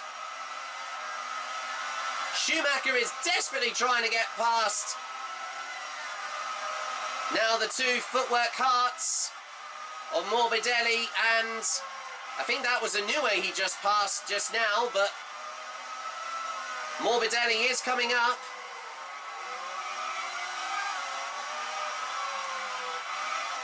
And nearly hitting the Armco barrier on the right side there through Larascas. He's losing ground. You must be shedding buckets of adrenaline in that car. Race order. David Coulthard, John Alesi, Damon Hill, Michael Schumacher. You have said that quite a lot this afternoon, Murray. But here he goes. Well, slightly, Murray, but as long as he's got some clear track ahead of him, this will give him a chance to get back right in it. And Coulthard still leads the 1995 Monaco Grand Prix here from Monte Carlo.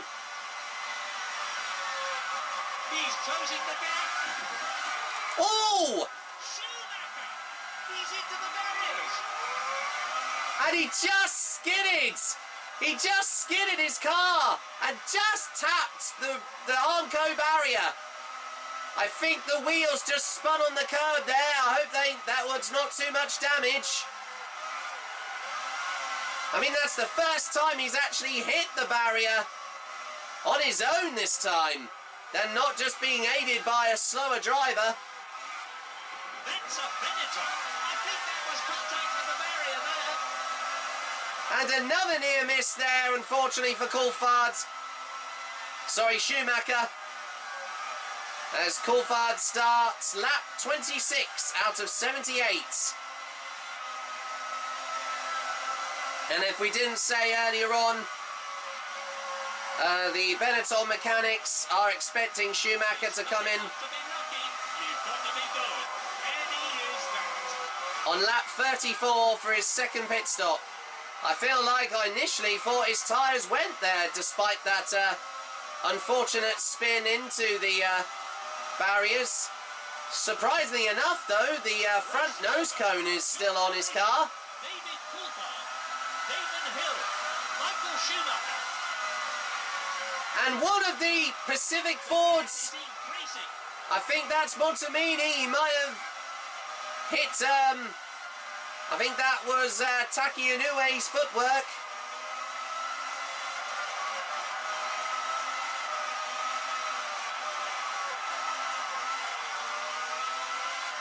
As much as Schumacher wants to try and get round this track within limits, of course, as fast as possible, the amount of traffic he's had to endure is just unbelievable here this afternoon. But he manages to get past Taki Inoue.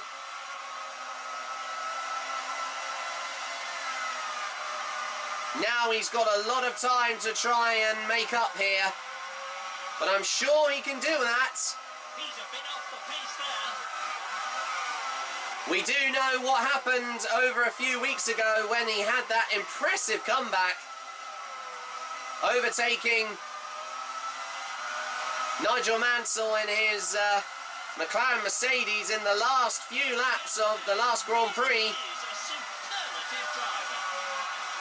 Sorry for talking over you there, Murray, but you're absolutely right. He is a superlative driver, and we have seen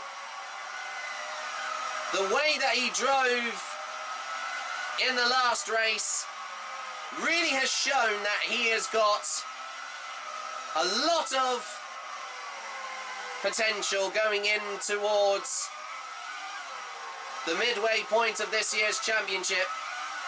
Race order: John Alesi, David Hill, David Coulthard, Michael Schumacher. And unbelievably, just out of nowhere, Jean Alesi in his Ferrari now leads. We have a new race leader of the Monaco Grand Prix.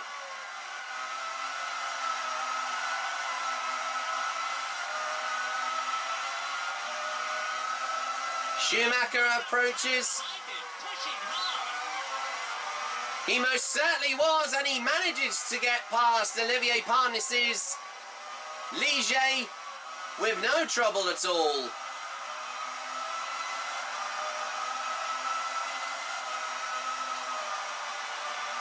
Still, Schumacher sets the fastest lap at 1 minute 24.646 seconds.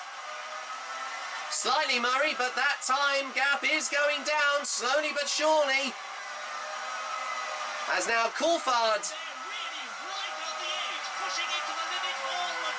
is currently in third place with his fellow British teammate Damon Hill in second, by 3 seconds behind Jean Alesi.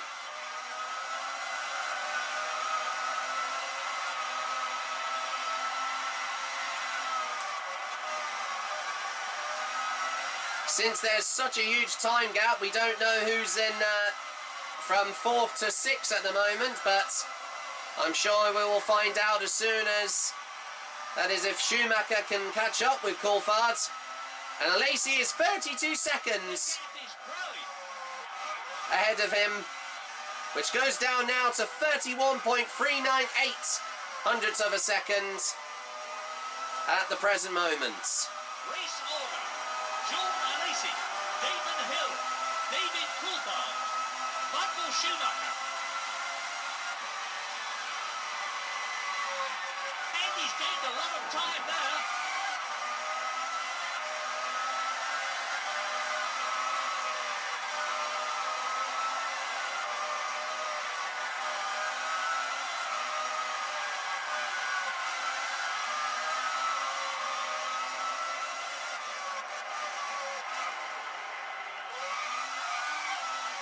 Oh, that was close. It's Schumacher. He's into the barriers. And I feel like, unbelievably, Schumacher is really starting to struggle with his tyres. It's not enough to be lucky. You've got to be good. And he is that. I hope he hasn't damaged his front wing too much. And even though he did tag the barrier there, hopefully that hasn't damaged his suspension either. And he's gained a lot of time there. But like we said, this is the toughest race on the calendar so far. And there is no room for error on this circuit.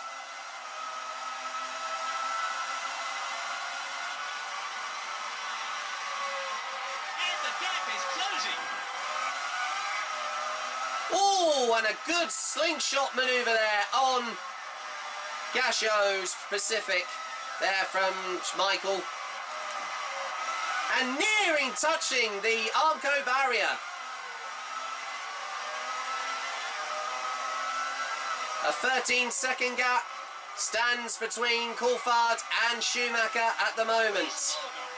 John Alesi, Damon Hill, David Coulthard, Michael Schumacher. The gap is increasing.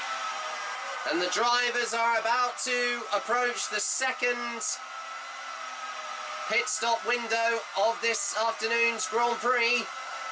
Schumacher is up against Verstappen again in his Simtech. There's a blue flag waved from the marshals, so Really right on the edge, pushing it to the limit all the time. he should let him pass, otherwise he'll get a penalty, which he does. And he also has caught up with Pedro Diniz's 40, which he effortlessly overtakes as he goes into the tunnel.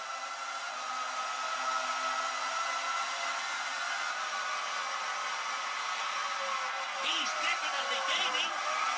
He most certainly is, Murray. The gap from 18.5 seconds is now down to 17 seconds. He's really starting to shave those lap times, trying to be as... He hasn't got his fast... he hasn't broken his fastest lap as of yet, but he still holds that at the present moment. As he's nearing towards his second pit stop, Schumacher, this afternoon. Let's hope he won't need to change his front wing too soon. Despite the near misses and occasional bits of contact. Be lucky, you've got to be good. And he is that. Race order. John Alesi, Damon Hill, David Coulthard, Michael Schumacher. And the gap is closing. Well, as you said, Murray, I think you've said that multiple times already. Oh! I think the wheels are starting to go. I think Schumacher's tyres are already starting to lose grip already. Yeah, well, it's a little bit unexpected. They were expecting to bring Schumacher in for his next pit stop on the next lap, but I feel like he's had to go a lap early here. You can see he's driving a lot more slower than usual, because he doesn't want to spin out. But in comes Schumacher from fourth place. Oh, and near, of course, rear-ending the back of that 40, who carries on. The mechanics are out in the pit lane. There is a little bit of damage, but no, he's going to go for it. He's not going to risk it. He's going to change both his front and rear wing. The fuel is okay. This is a very slow stop. That could have been faster. As you said again, Murray. He's been overtaken. Well, he's about to regain, or rejoin, sorry. And the gap is closing. He must be shedding buckets of adrenaline in that car. So that's his second pit stop of this afternoon. It was a good job to bring him in there because his tyres were starting to... I think they had already been worn quite heavily already. John Alesi, Damon Hill, David Cooper, Rubens Barrichello. And Alesi now, with that pit stop there from Schumacher, is now unbelievably a minute ahead, with Damon Hill behind by 5.228 hundredths of a second. And we just heard Rubens Barrichello in his Jordan is now in fourth. There was definitely contact between the two cars. It's Morbidelli. Well, he should have let him pass there. That was definitely some illegal blocking there. There was a blue flag waved from the marshals. I think he's on a last warning for that kind of move now. He could be facing a disqualification after that move. Shameful driving there from the Italian. And now he's finally got past. As he's about to approach the fifth place driver of Austrian, Gerhard Berger in his Ferrari.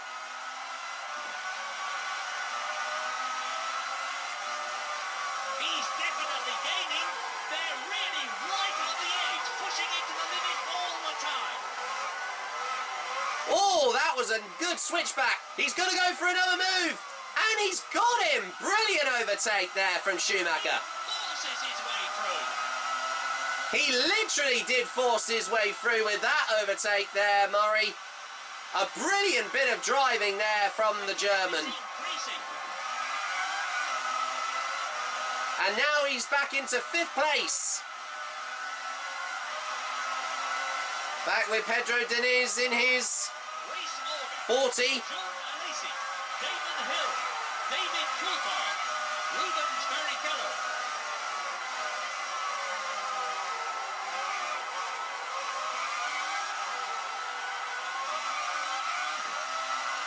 And Berger's right up tight behind him, and he's now past Diniz.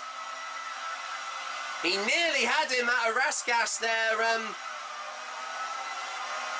Berger, but Schumacher just did enough to try and get enough of a gap to avoid him overtaking him there.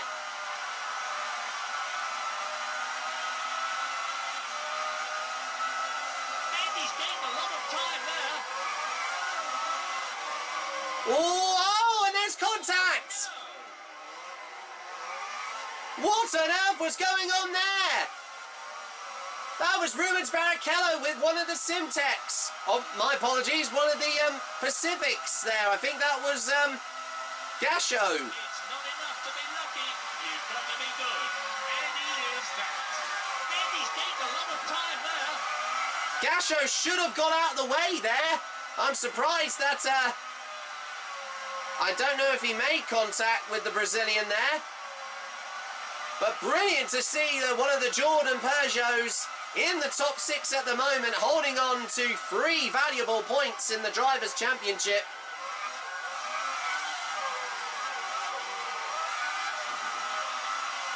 But the Benetton is a lot more faster down the pit straight. Definitely gaining. Amazing. He's right up tight behind it, pushing hard. Once again, as you say, Murray. But this has been some brilliant driving, nevertheless, from the Brazilian Rubens Barrichello. Race order. John Alesi, Damon Hill, David Coulthard, Rubens Barrichello. And he's finally passed. Spectacular overtaking there. Great overtake there from Schumacher, and now he's about to catch up with Damon Hill, his championship rival, once again.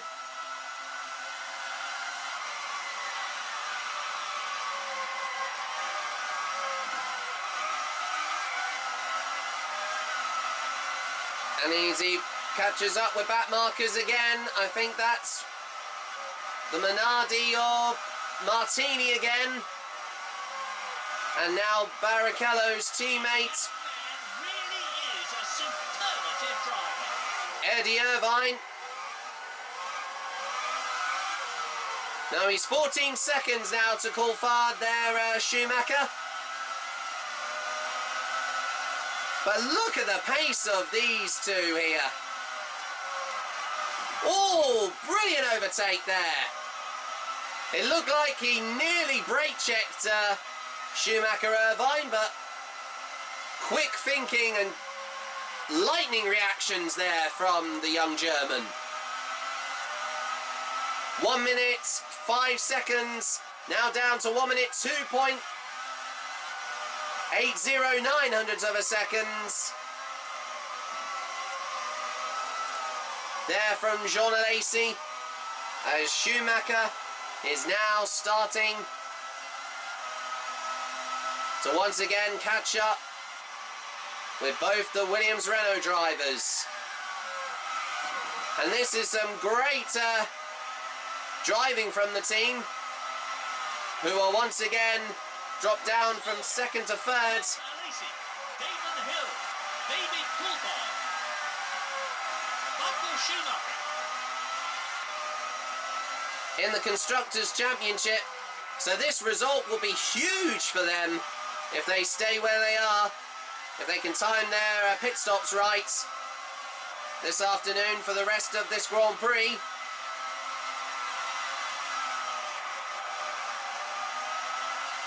really loves these kind of conditions. And I don't know how on earth that's now just gone to 49 seconds there. Coulthard ahead of Schumacher. It was 11 seconds earlier on, but I feel like that's extended because of the back markers that Schumacher has had to constantly overtake time and time again. Oh, that was very audacious there. Luckily there wasn't any contact. I honestly thought there was going to be some damage on his rear wing there. A very bold and gutsy overtake to try and pass that 40 course Ford, I think, of Deniz. I think that was. A 7-second gap to Barrichello. Schumacher has at the moment. And now, because of pit stops, Alesi is now in third place.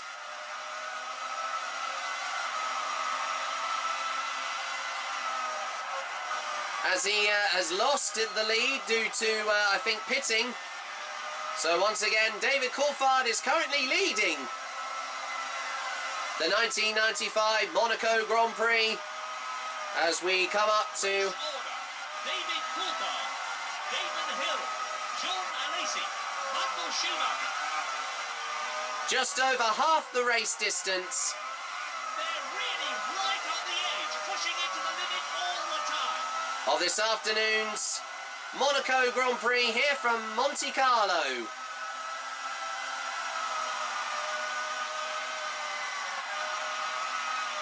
Schumacher approaches his British teammate Johnny Herbert once again.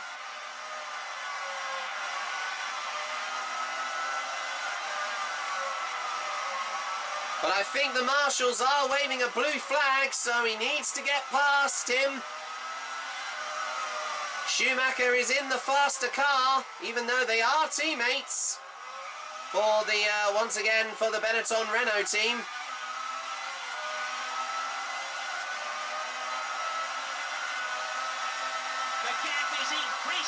There we go, he's been told to let him past from his race engineer.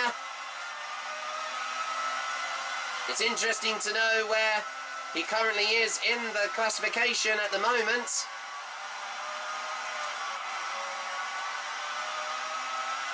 And now David Coulthard currently has a 47 seconds gap to Schumacher at the moment as Michael continues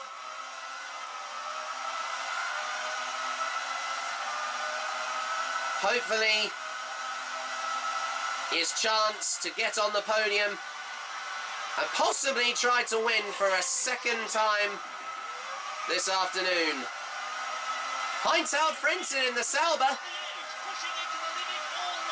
despite being a lap down, is currently in 6th place, Berger in 5th.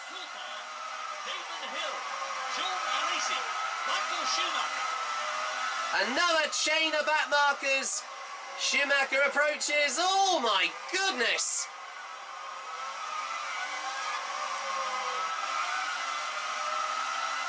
Schumacher needs to... Oh my goodness! He needs to tread cautiously here.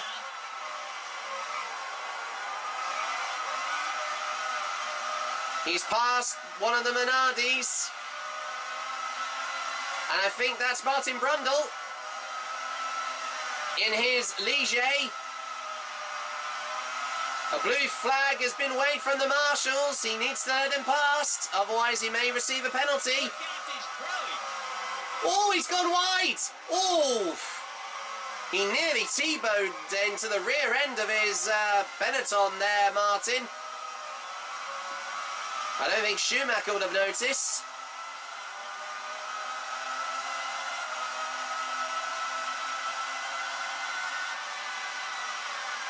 Now there's a 13-second gap to Damon Hill, who's currently in 3rd place. It's now down to 11 seconds. Schumacher is doing everything to catch up with his former championship rival from last year.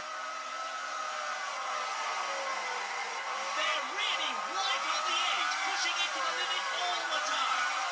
And out of nowhere, Jean-Christophe Bouillon in the Sauber has now got 5th. Spectacular overtaking there, and the gap is closing. And because Damon has just pitted, Schumacher is now up into 3rd position.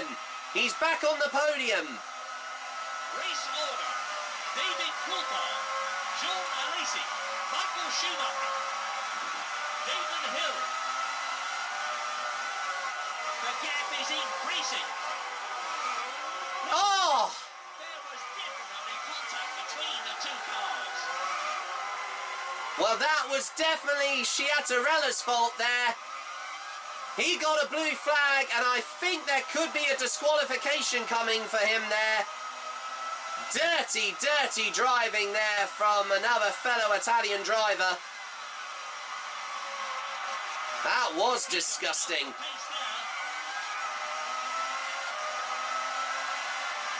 But now he is catching up with Jean Alesi in his Ferrari. And Coulthard still leads by 32 seconds ahead of Alesi as he starts lap 43 of this afternoon's Monaco Grand Prix here from Monte Carlo. A few of the other drivers are doing some quite late He's losing ground. pit stops here. Hang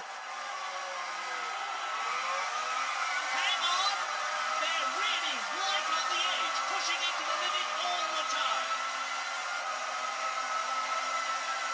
Well, I unbelievably did not see this coming. A load of the back markers are driving very, very slowly around this track. And I bet that is quite infuriating among Schumacher, picking up unnecessary or unintentional damage. Oh, bold move past.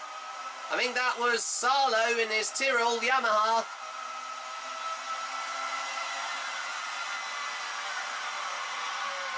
And he's gained a lot of time there. Oh, Race order: David Schumacher, Damon Hill. Well, he is still trying to slowly but surely close the gap on, once again, Alesi.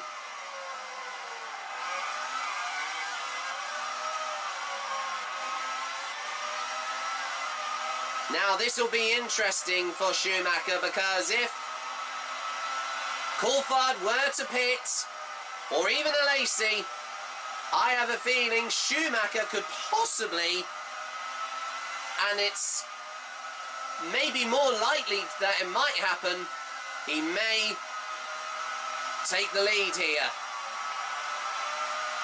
But he's really starting to catch up with Coulthard, Schumacher, now. He's losing ground. It's not enough to be lucky. You've got to be good. And he is that. He's stuck behind Martini's Minardi again.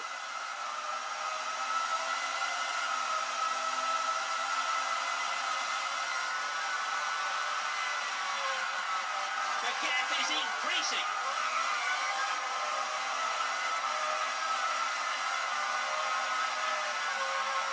Schumacher is in quite the predicament at the moment, especially among being stuck in the back markers. And Damon Hill, his rival, of course, championship rival, is in fourth at the moment, despite being behind by 1 lap.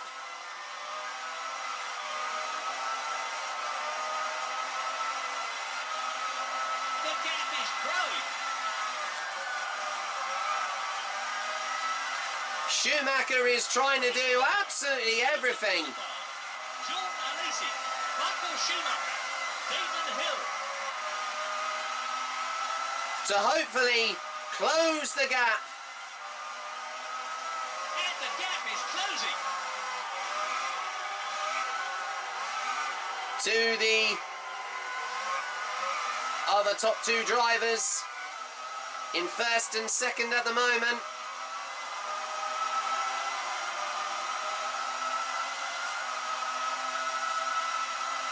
Coulthard starts lap 46 out of 78, as we are once again Not enough to be lucky. You've got to be good. And he is that. over halfway race distance of this afternoon's Monaco Grand Prix. And now Jean-Christophe Bouillon now moves up to 4th place in the Sauber. I think Hill might have pitted. I think he might have possibly, not exactly, maybe blown his chance of getting points this afternoon. He's a bit off the pace there. He's Ooh. breaks an awful lot. That was very late braking, nearly hitting the barrier going into Beau Rivage. I think his tyres are starting to wear again. We've heard from Schumacher's race engineer. He's going to come in on lap 53. Just for a tyre stop. I think his fuel will be alright. He might have a top up maybe on his last pit stop of this afternoon. Race order. David Coulthard, John Alesi, Michael Schumacher, Jean-Christophe Bouillon. I mean, that is just insane to see that once again, as we mentioned at the top of the programme, the current international Formula 3000 champion, Frenchman Jean-Christophe Bouillon, This young man really is a superlative driver. is currently in, and there's loads of drivers coming in for pit stops here. The gap is growing.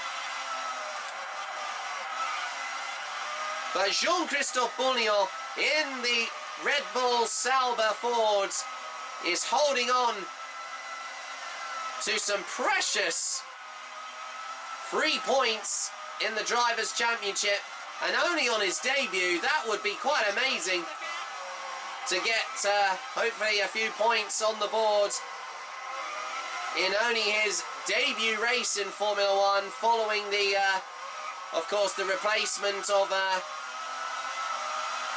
Carl Wendlinger due to unfortunate... The sun is out and the weather is fine. His unfortunate He's losing ground.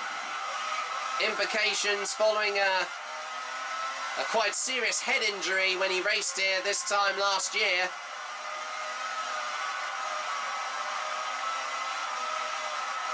I mean, it was still quite incredible to see him manage to get third place at the last race in Spain. But I know that, as we mentioned, he's got a lot of potential to see if he can make a name for himself among the front runners. Race order. David Coulthard, John Alesi, Michael Schumacher, John Christophe Pouliot. We do know that possibly Wendlinger may come back, because he is being treated for that ongoing head injury that he picked up, which left him unbelievably out for the rest of last year's season. And he passes, I think that was Barrichello's Jordan again.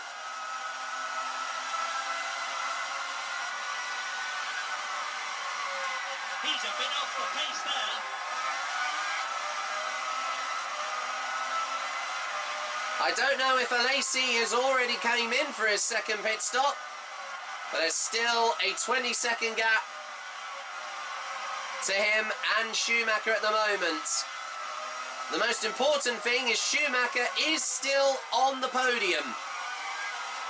And the current situation in the Drivers' Championship, since Damon Hill might be out of the points, even though if David Coulthard wins here this afternoon, he might just still hold on to the current Drivers' Championship lead.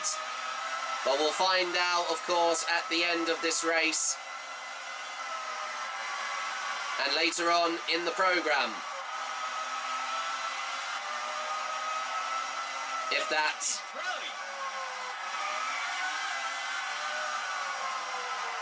will come to fruition. It's not enough to be lucky. You've got to be good. And he is that.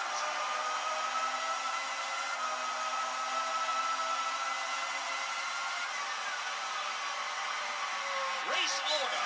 David Coulthard, John Alesi, Michael Schumacher, John Christophe Pouliot. He goes over the curves of the Nivelle chicane again. It's a good job that the suspension didn't get damaged there, as we reach the 28 laps remaining of this afternoon's Monaco Grand Prix. Coulthard starts lap 50. He's definitely gaining. That's heavy on the brakes there. Well, he had to there, Murray, because he's facing two more slow back markers, again of the Simtech and a Pacific. There's blue flags being waved from the marshals. They need to let him pass. Gasho has. But now Verstappen in the Simtech needs to do the same. Ooh. They've become a real nuisance to Schumacher this afternoon. He's a bit off the pace there. This young man really is a superlative driver. And Alesi is still 14 seconds to David Coulthard. Still currently leading the Monaco Grand Prix. And that's Eddie Irvine, has just gone into the pits for his third pit stop this afternoon.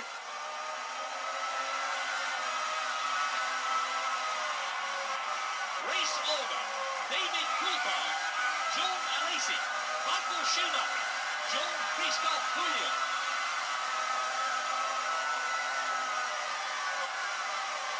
And just ahead, I think that's Mark Blundell in his McLaren. There's a blue flag. And he lets Schumacher pass almost instantly there.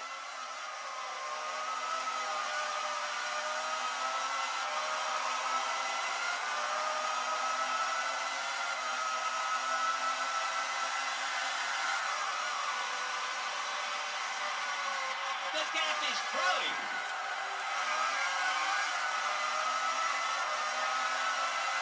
Well, Schumacher's about to pit for the third time this afternoon on lap 53. I think he's gonna, yes, he's just gonna, it's actually just been confirmed he's gonna come in at just at the end of this lap.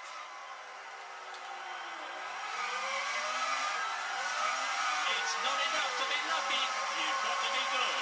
And he is that. He'd better watch his speed.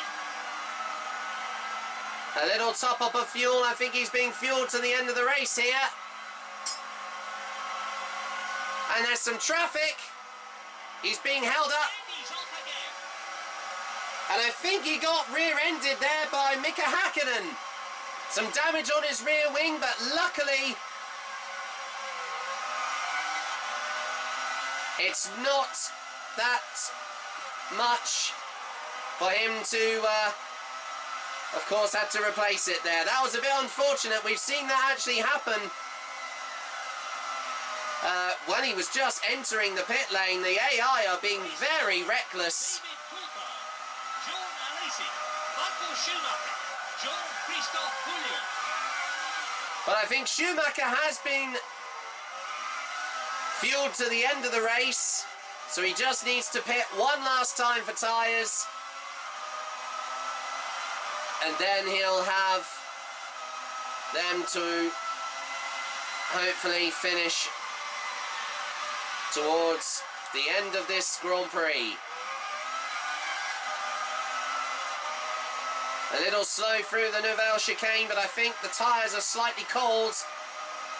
So Schumacher needs to warm them up as quickly as possible, even though they were in, of course, covers, to make sure that they're at the optimum temperature, so he can have no problem grip-wise.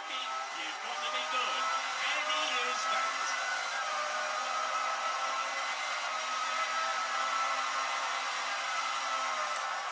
There's a 52-second gap to Alesi at the moment.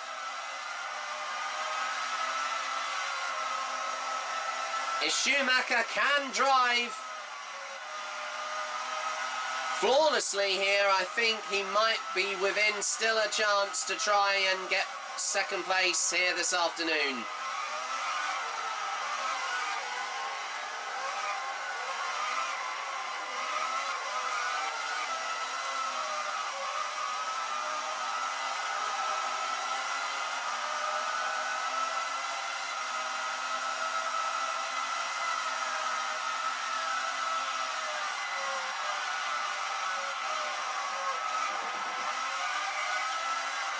He nearly touches the Armco barrier through the Nouvelle chicane again. And nearly, unbelievably, through the Tabac corner. David Coulthard, Jean Alesi, Michael Schumacher, Jean-Christophe Pouliot. It's like he's almost trying to narrowly avoid bumper cars with the barriers this afternoon here. And I think that's Gerhard Berger's just pitted. I initially thought that was Alesi, but he's so far ahead.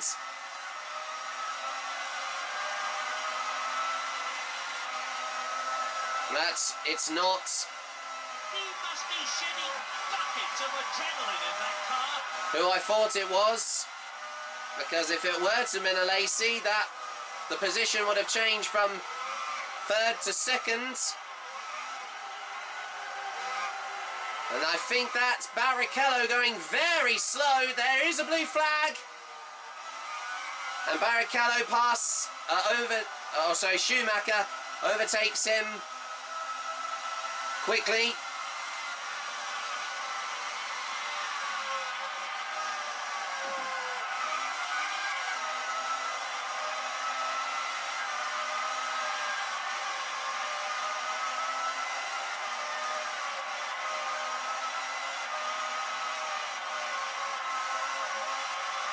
Well, as we said before even the start of this race has definitely had everything here. We've always had eventful races here at Monaco. And it's amazing to see that David Coulthard, after the last time that he finished on the podium back at the Brazilian Grand Prix, winning the first round of the championship, and then his race took away his results. Race order: David Coulthard, John Alesi, Michael Schumacher, John Christophe Pouliot. Following an illegal sample of fuel in his car, but then the win got reinstated at the San Marino Grand Prix. Following an inquiry a few months later. And this is very, very interesting because Coulthard is currently tied on points with the now former driver for McLaren Mercedes of Nigel Mansell. A win this afternoon will put him right back in contention of the Drivers' Championship.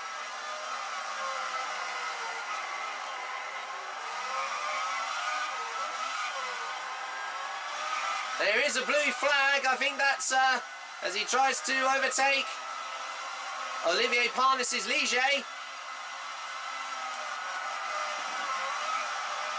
That slowed him down a little bit, but he's got over a third of the race still to go to try and see if he can go one better than where he is at the moment, in third place at the moment. Michael Schumacher.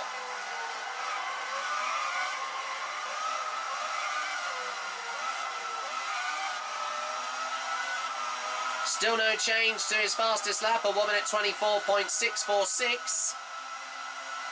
Still an amazing lap time, despite, no changes to it.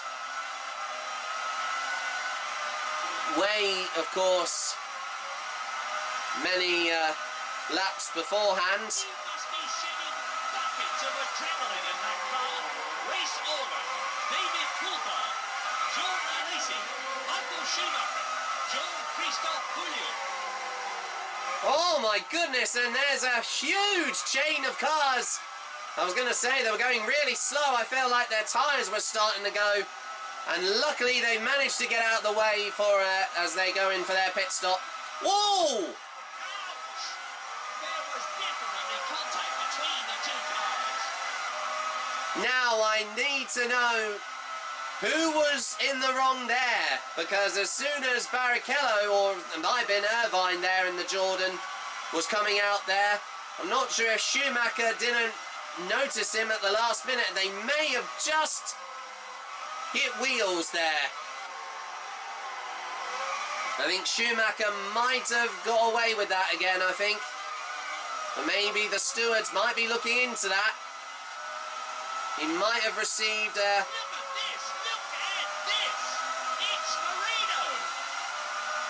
an unsportsmanlike behaviour penalty. And absolutely on the topic of that, Roberto Marino has also tagged Schumacher in the tunnel.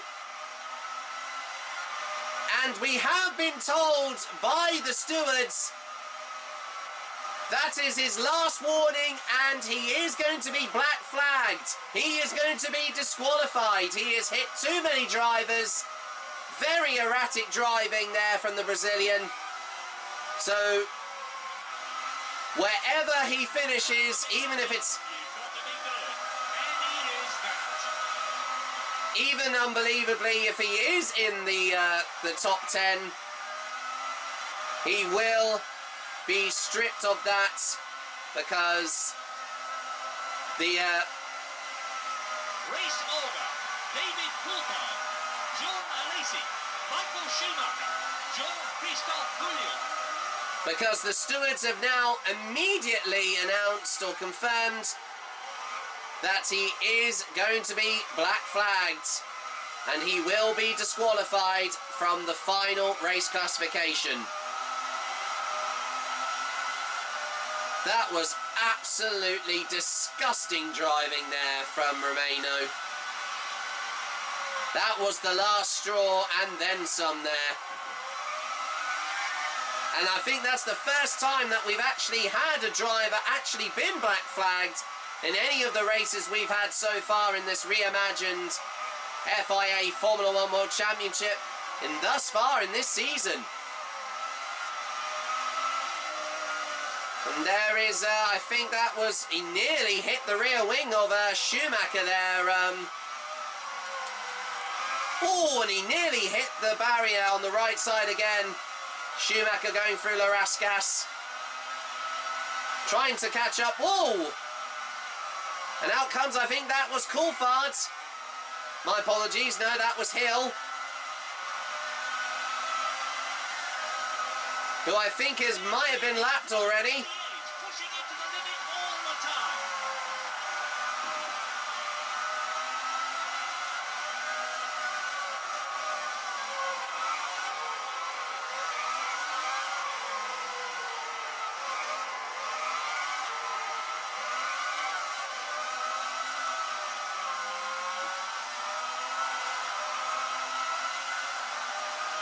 Well, there's only a few seconds gap going up and down, mostly for these laps, because the back markers feel like, I think they are to blame for Schumacher dropping slightly back.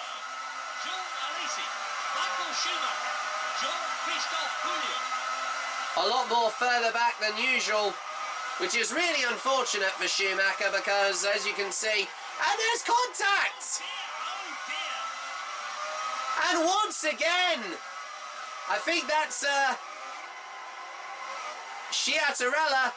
He made contact with Pacific and also with, I think, Schumacher.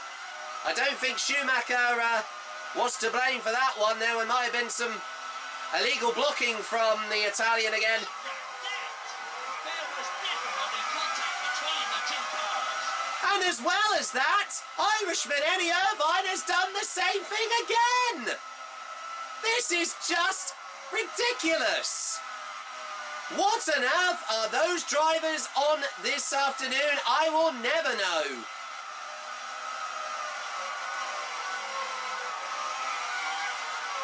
It's not enough to be lucky, you've got to be good. And he is that. And all in the kerfuffle there, Schumacher has managed to get past him. It's been absolute mayhem this afternoon here at Monte Carlo, for all the wrong reasons.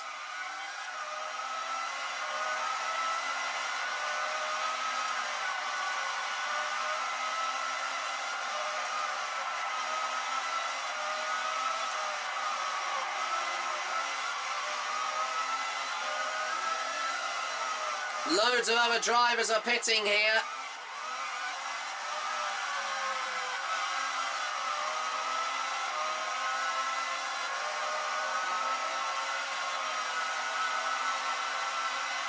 Race order. David Coulthard, John Alesi, Michael Schumacher, Jean-Christophe Pouliot. I don't know if you may have heard that sound. I don't know if that was a glitch. It looked like, I'm not sure if he hit the barrier there going into Bourrivage. But I can honestly say that was a near miss. So he didn't hit it. I think that was just a glitch in the game. And in our broadcasts. So our apologies for that. The sound issue there.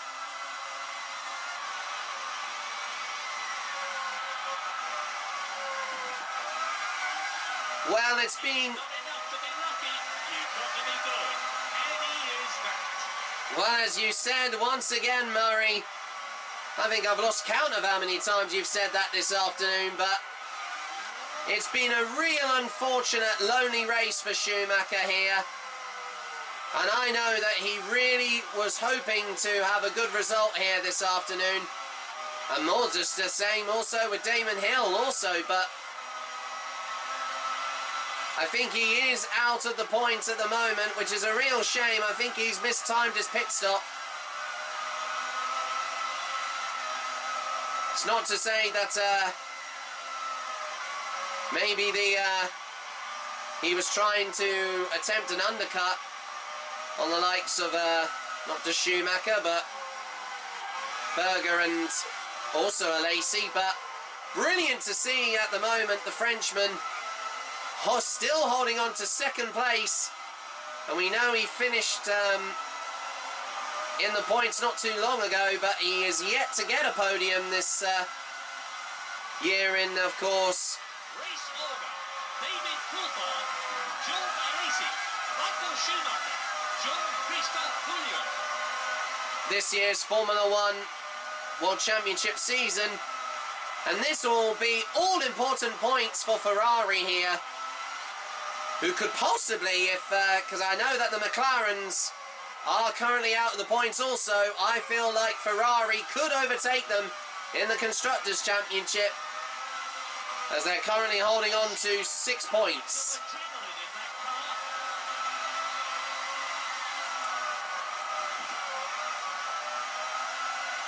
Amazingly, Coulthard is 1 minute 17.539 hundredths of a second to Schumacher as he starts lap 64. And 14 laps left of this afternoon's Monaco Grand Prix here from Monte Carlo, I meant to say. It's been a long race. Honestly, we haven't dozed off or anything. There's been so much going on in this race today. It's been literally impossible to keep up with absolutely everything. But Murray and myself have, I think, definitely have worked harder than ever before to bring you all of the action here, especially from this afternoon and, of course, this weekend's Grand Prix. This young man really is a superlative driver. Race order: David Coulthard, Jean Alesi, Michael Schumacher, Jean-Christophe Pouliot.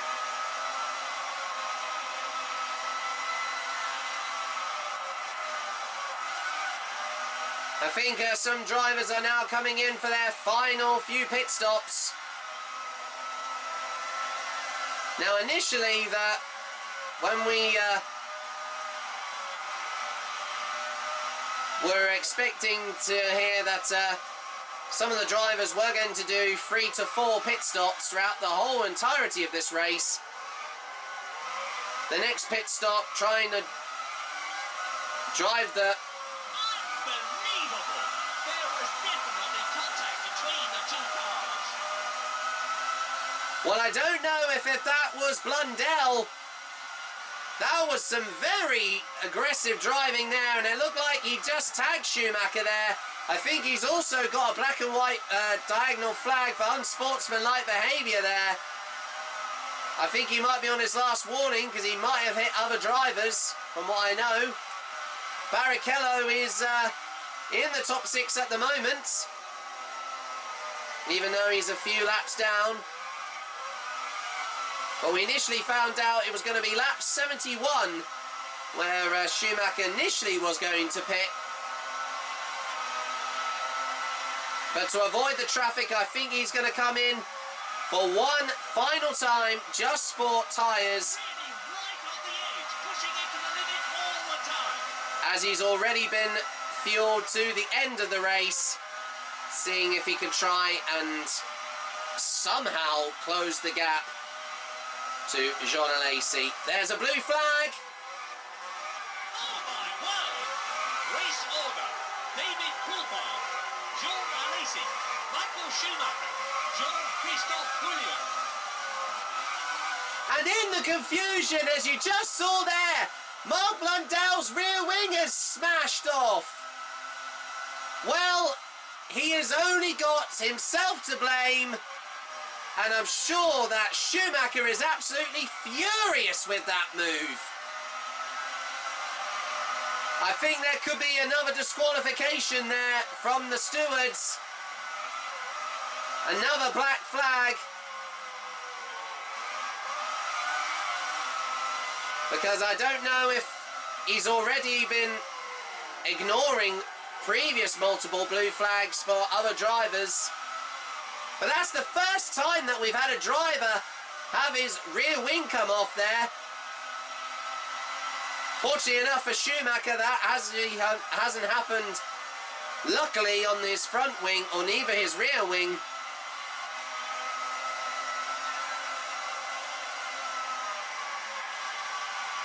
But Blundell, unbelievably, is currently, if that was him earlier on, he is behind by 2 laps. He must be shedding buckets of adrenaline in that car. I could have thought that might have been Häkkinen there. I do not know, actually, to be fair, because it looked like Häkkinen was being lapped. But we've just been told he is going to come in for his final tyre pit stop here, Michael Schumacher, as Coulthard starts lap 67 out of 78 of this afternoon's Monaco Grand Prix. Race order: David Coulthard, John Alesi, Michael Schumacher, Jean-Christophe Pouliot. In comes Schumacher for his final pit stop.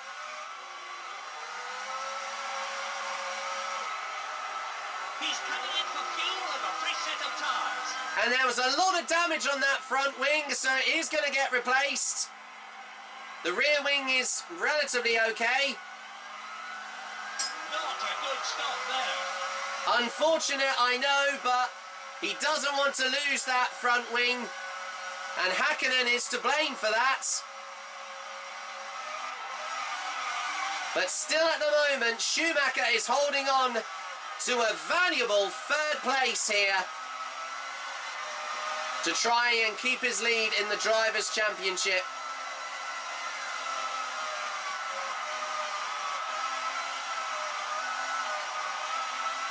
And that's still Mika Häkkinen.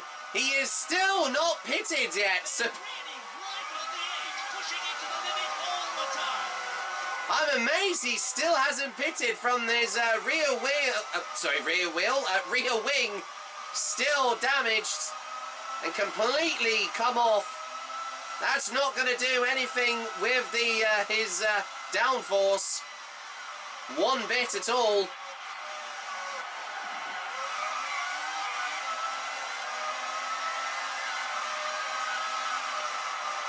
But yeah, Schumacher is currently 1 lap behind at the moment. I don't know if he might have just missed out on trying to catch up with Alesi here.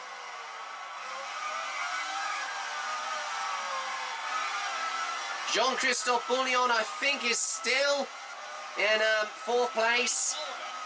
David Coulthard, John Alesi, Michael Schumacher, Jean-Christophe Pouliot. I mean, this is brilliant to still see that the substitute driver for Sauber, in only his 1st Grand Prix in Formula 1, and he is not far away from getting a points finish on his debut. This has been very impressive from the Frenchman here this afternoon. And I'm sure that he will be delighted with this result, as well as the founder of the Sauber Red Bull Ford team of Peter Sauber. He must be shedding buckets of adrenaline in that car.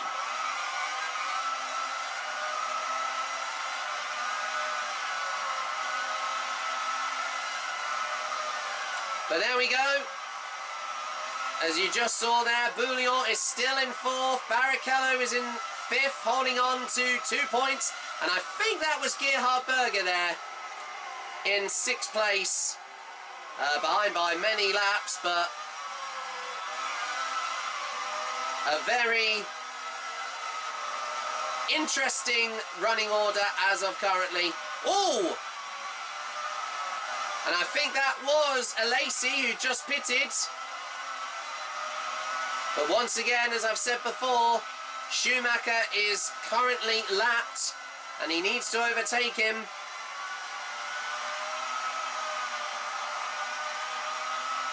But he has had an incredible drive this afternoon. And the Ferrari team have really worked hard to set up their cars to do well this afternoon.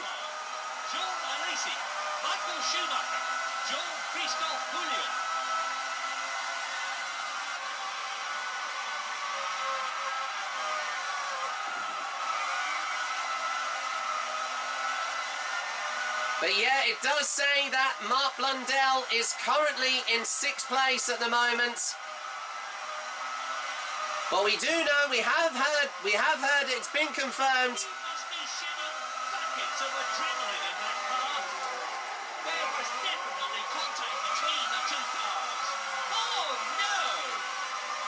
And I think, unbelievably, Alesi just rear-ended Schumacher.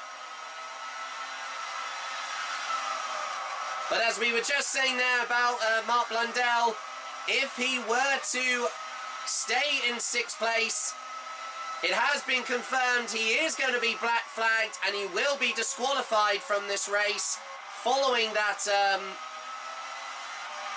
unsportsmanlike behaviour, a warning there, and also ignoring multiple blue flags. So whoever finishes in 7th, they will take the final point, of course, in the Drivers' Championship positions.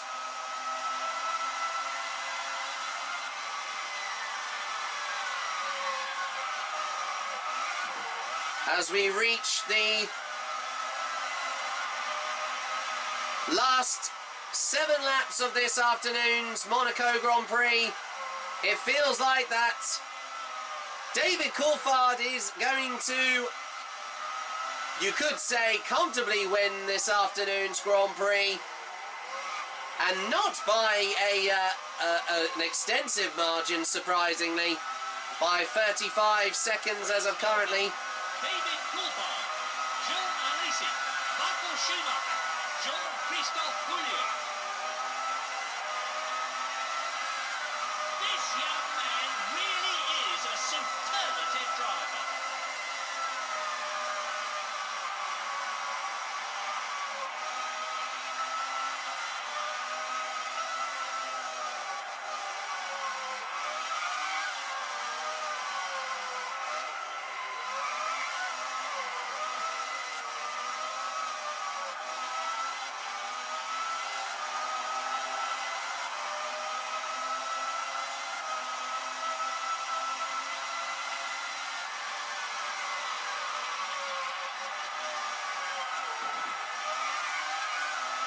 But even though he managed to qualify in 2nd, it's still a brilliant performance here from the German, Michael Schumacher here, who is, I think, slightly to be sure that he'll hold on for 3rd place.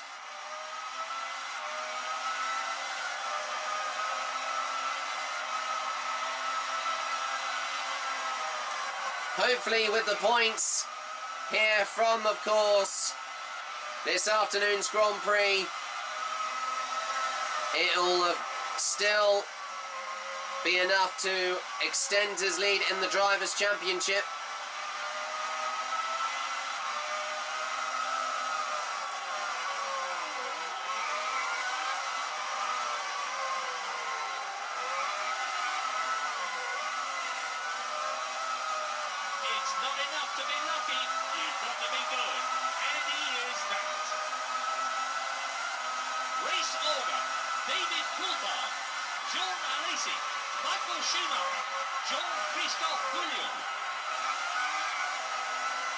Well, I wouldn't say he has been lucky, as you've said multiple times this afternoon, but He's definitely put on a good performance, and unbelievably, Mika Salo in the Tyrrell Yamaha has now took over 6th place. Oh! There's been a pile up. Oh! There was definitely contact between the two cars. Schumacher, he must have hit the barrier there. Well, I don't know what on earth was happening there. My goodness!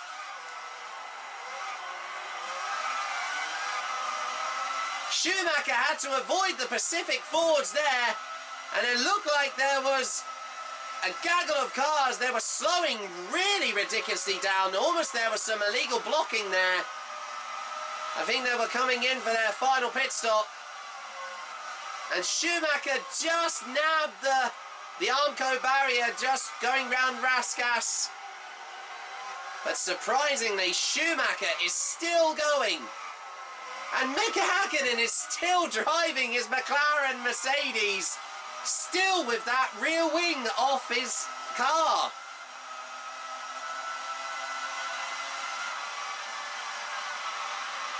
I am absolutely, totally baffled. Pushing it to the limit all the time.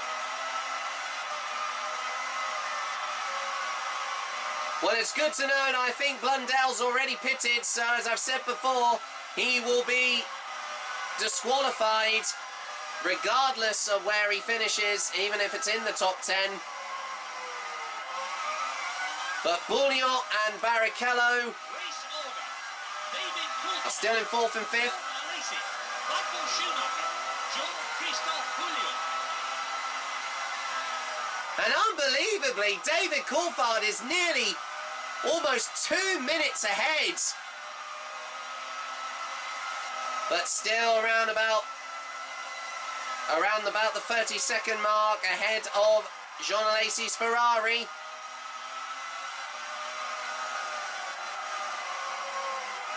As we head into the final 5 laps of this afternoon's Monaco Grand Prix here at Monte Carlo.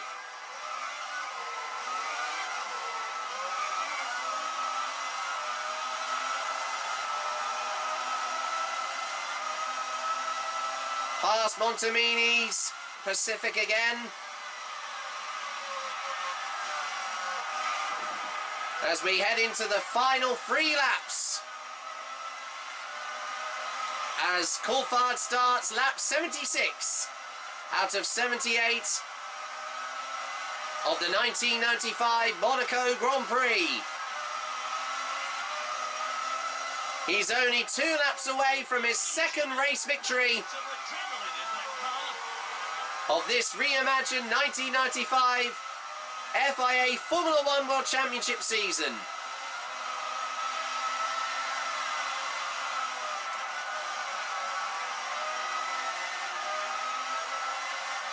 Well, as we said at the top of the programme, as we've mentioned, the track, due to its narrow, twisty corners and the lack of overtaking opportunities around it, it's made the race, sadly, a bit of a foregone conclusion.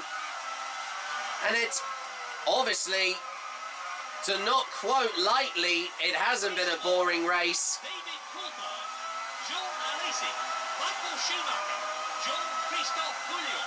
It has been a very, very unpredictable race, to say the least, here at the Circuit De Monaco here in Monte Carlo.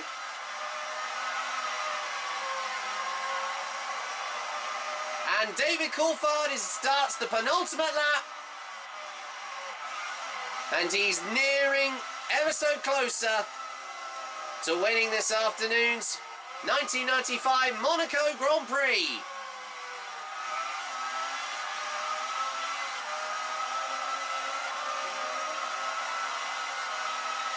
Only 2 more laps to go. It's insane that some of the drivers are still pitting as late as this is, as what we're seeing. It's not enough to be lucky.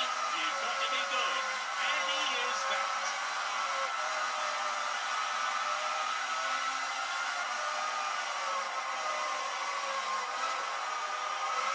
I think Coulthard is nearly about to start his final lap. A brilliant drive from the Scotsman here. And this could be, I think, possibly his first ever race victory here at one of the most prestigious races on the Grand Prix calendar. He has driven one incredible...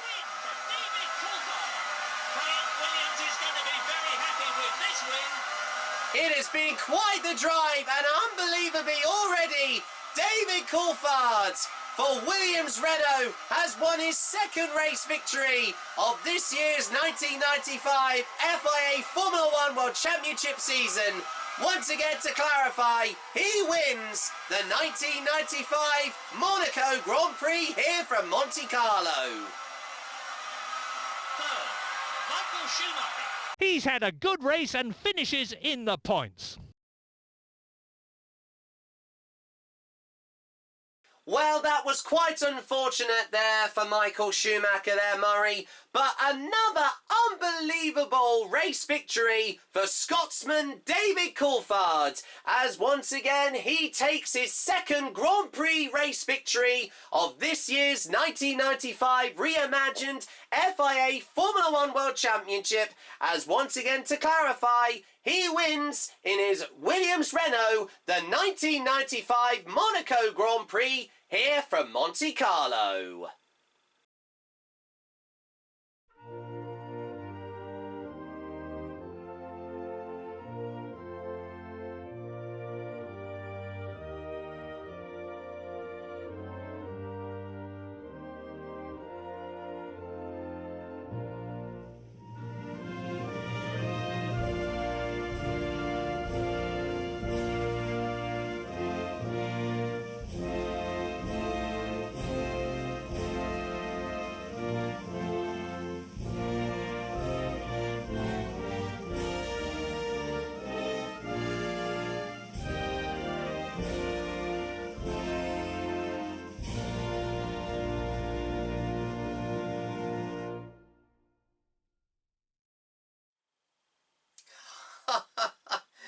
That was an unbelievable and quite manic race, honestly. Well, there you go, everybody. That concludes a quite, as I've just said there, an indescribable, unpredictable and chaotic, may I add, Monaco Grand Prix here on Grand Prix Formula 1. And despite all of that happening, an unbelievable, impressive second race victory there to the Williams driver of Scotsman David Coulthard. And with that, that has now put him back in contention of the Drivers' Championship, but also a very impressive second place and his first podium of the year there for Frenchman of Jean Alesi for Ferrari. And that has also managed to move up Ferrari further up in the Constructors' Championship, which we will get to very, very shortly. But despite, even though he started from second place, it was unfortunate that Michael Schumacher, after multiple times getting caught up by back markers and unfortunately occasionally hitting the Armco barriers around the circuit, and unbelievably, in all of that chaos, we do actually had unbelievably two drivers that were responsible for actually hitting him, and unbelievably they were Mark Blundell, and I think also from McLaren Mercedes team, and also I think one of the Simtech drivers, I think that was Mimo Sciattarella there. So and I do have confirmed that they did ignore, of course, multiple blue flags waved by the marshals and constant ignoring of the unsportsmanlike behaviour, of course, style of driving, and where the stewards have had no choice but to disqualify both of those drivers from the race. and of course we can get straight to, of course, with that to clarify, as we now look at the full race classification after a mammoth 78 laps of the Monaco Grand Prix race, full race distance itself. Once again, David Coulthard wins his second race victory of this year's Reimagined 1995 FIA Formula 1 World Championship with a total race time of 1 hour 55 minutes 41 seconds, 0.009 seconds, 109 hundredths of a second there, my apologies if I didn't say it there correctly. Once again, second is Frenchman John Alesi for Ferrari, and he finished behind by 46 seconds, 0.422 hundredths of a second. Then again, once more, third place, that being to Germany's Michael Schumacher for the Benetton Renault team. And even though that it did say that he was lapped, he was behind by 1 lap, it did actually show differently here on the screen, as you can see it right now. He was behind by 1 minute, 47 seconds, 0.276 hundredths of a second. And but unbelievably, even though he just had his debut in this, of course, race weekend, the fellow Frenchman of Jean-Christophe Bourgnon for the Red Bull Sauber Ford team, he gets an impressive 4th place. And even though that he was also lapped and behind by 1 lap, he still manages to get his first points on the board for this year's championship by getting an impressive 3 points. Very precious there for Sauber Ford in the Constructors' Championship, which we'll show very, very shortly. 5th, another impressive, consistent points finish from Brazilian Rubens Barrichello, who also was behind by 1 lap. And unbelievably, getting also his first point in Formula 1 and also getting another value point for the Tyrrell Yamaha team. Finish, Mika Salo manages to hold on to the final points position, and even though he was behind by 2 laps, he manages to edge out.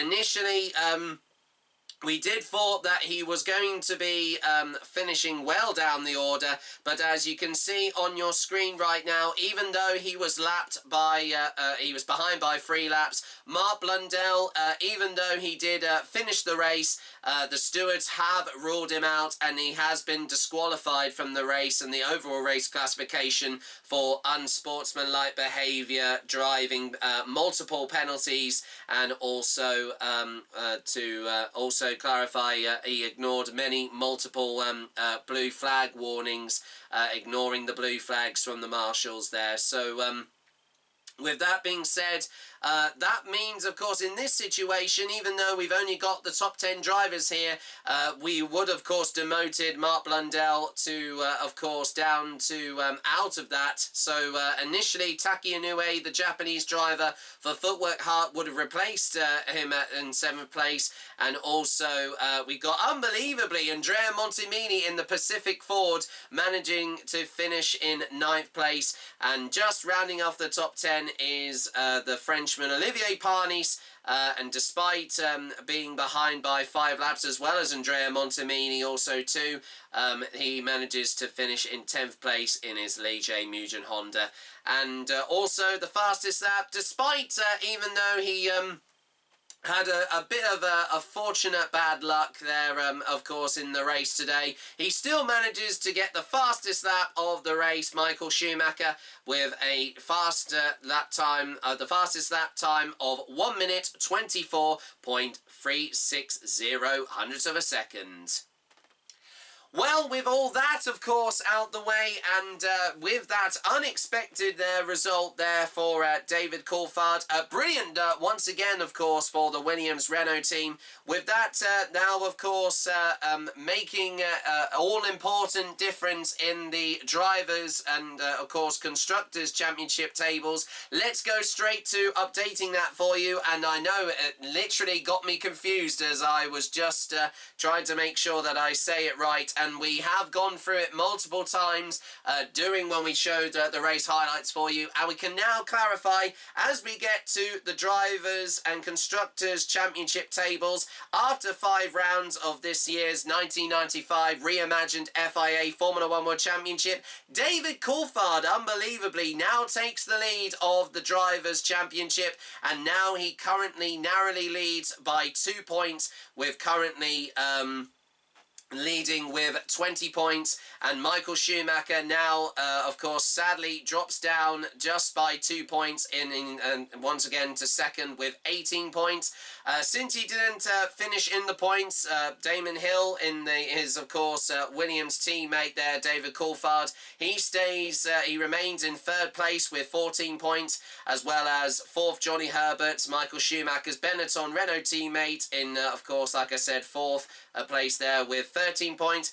5th, Gerhard Berger stays at the moment, the Ferrari teammate of Jean Alesi, and with 12 points. But unbelievably, due to that impressive result there for, of course, for David Coulthard, he's jumped from unbelievably 6th to, of course, 1st place now in just the space of a few races. I mean, that is just insane to actually see that.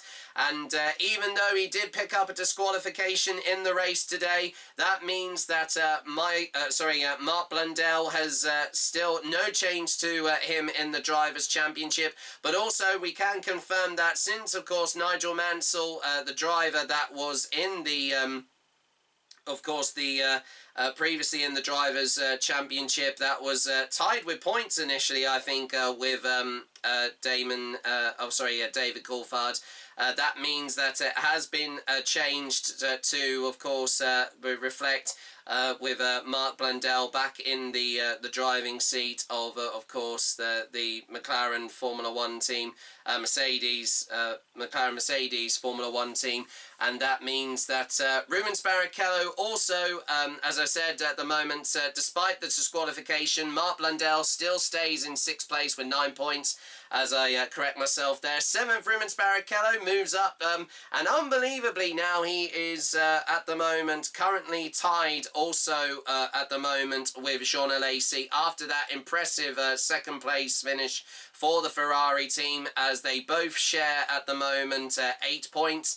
And then in 9th place is Carl Wendiger, who's, as you know, at the moment, he wasn't racing today due to that serious and, of course, that assessment for the head injury he picked up here from last year's race here at Monte Carlo. And he still is in 9th place with 5 points. And rounding up the top 10 is Olivier Panis, still at the moment tied also with points just outside of the points of the top 10. Olivier Panis in the Ligier Mugen Honda is tied also with Yukio Katayama in 11th. Taki Inoue is also out of the top 10 also in 12 with 2 points. And also both tied with 13th place is Nick, of course, I was going to say Nick Heidfeld there, but of course he was a driver that never appeared in Formula 1 until many years later. And yet to correct myself, that was being Heinz-Held Frentzen, I meant to say there, which was both Carl Wendiger's and before then, of course, and Jean-Christophe Bourgnon's teammate. And an amazing, of course, points finish there for, of course, for Jean-Christophe there.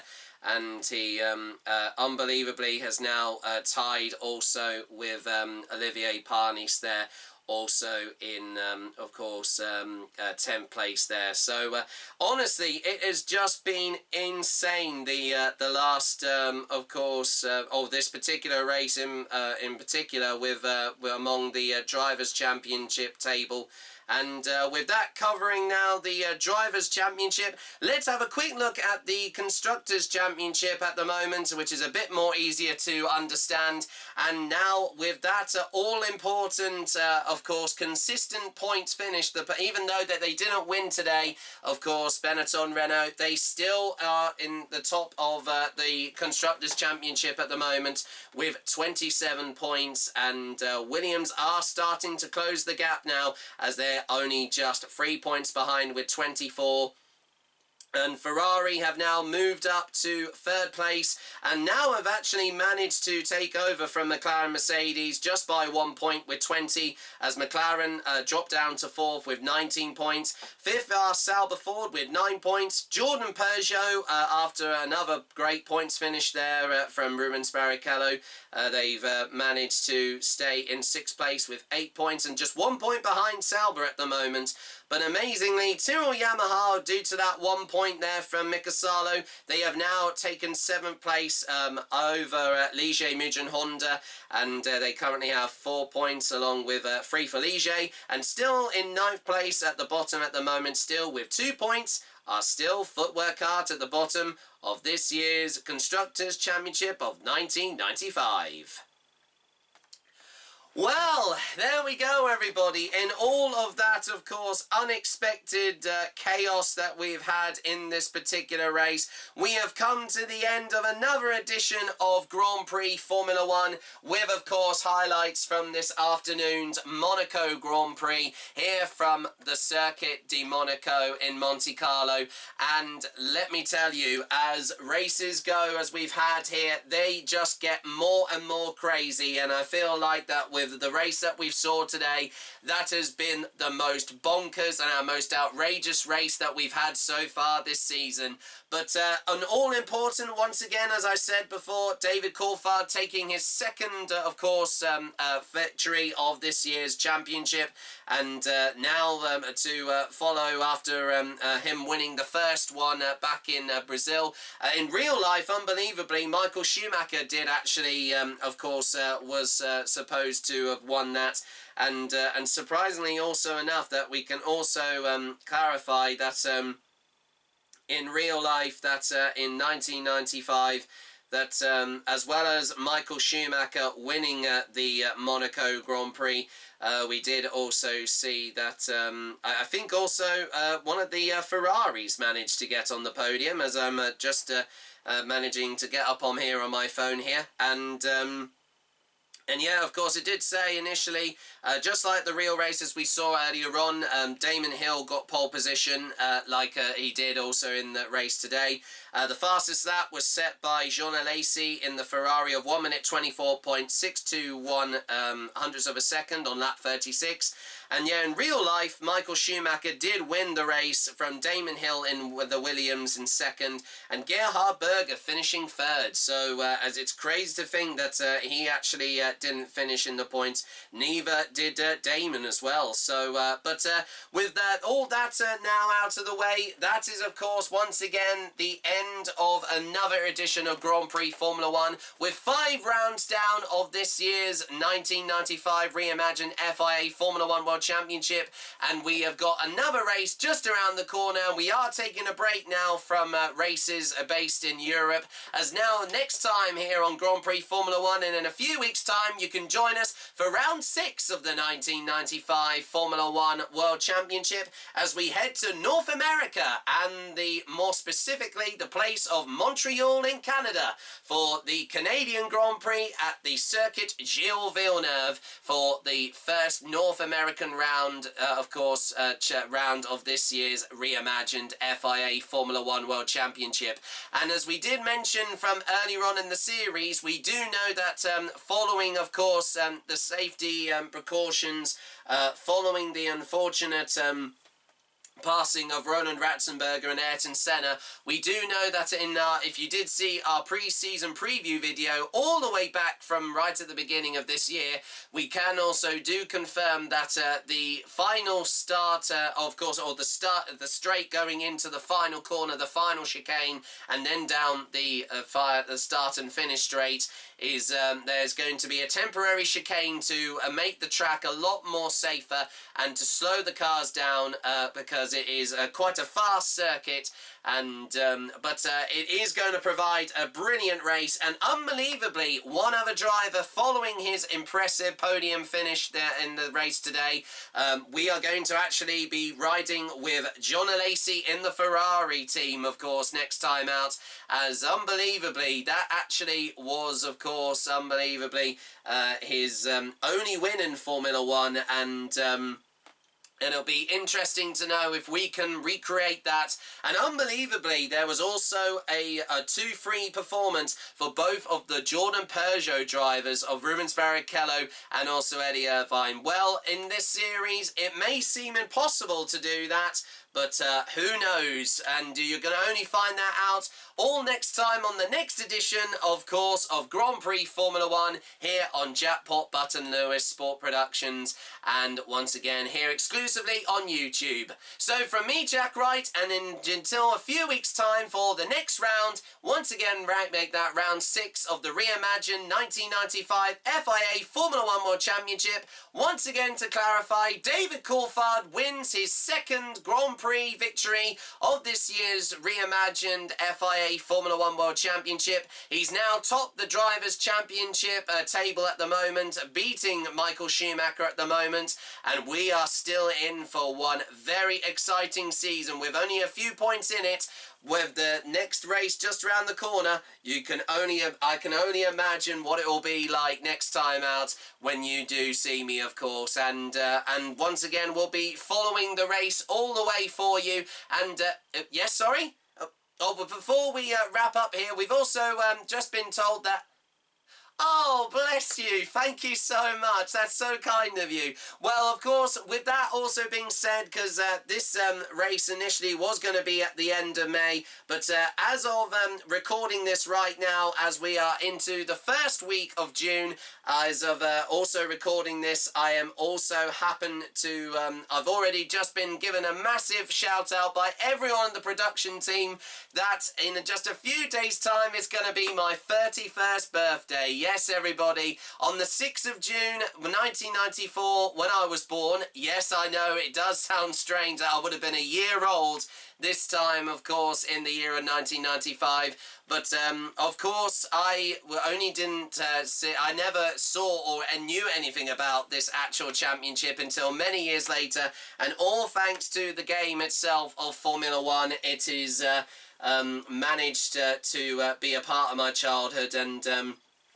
And as I mentioned before, it was the very first racing game I had the honour and pleasure of owning when I was only 3 years old. But to celebrate my birthday also around this same time is amazing. And I know that my mum and dad, of course, Samantha and John, and my sister Hannah, they all have got some exciting, of course, surprises waiting for me to the end of this programme. But once again, I would appreciate, of course, if all of you could wish me a happy 31st birthday. I'm not forcing you, but I'm sure if any of you would like to give me a follow once again on Instagram at RealNextGen Henry VIII, and also I'm on Twitter as well at JBLP Official. Also on X also too, and I would really appreciate a nice little birthday wish from most of you viewers watching. But with that being said, I would like to, even though I haven't got a drink, but I would like, on behalf of the production team, it is a pleasure to celebrate my 31st birthday. And with also that being said, thanks very much for watching this edition of Grand Prix Formula 1, and we'll see you next time in just a few weeks' time for round 6 of the Reimagined 1995 F1 season, all once again on my World Motorsport playthrough series, that being Grand Prix Formula 1. Thanks for watching. Bye-bye, and happy 31st birthday to me, Jack Wright. Thanks very much for watching, everyone. See you very soon. Bye-bye.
Oh, you kept that quiet, all you, didn't you?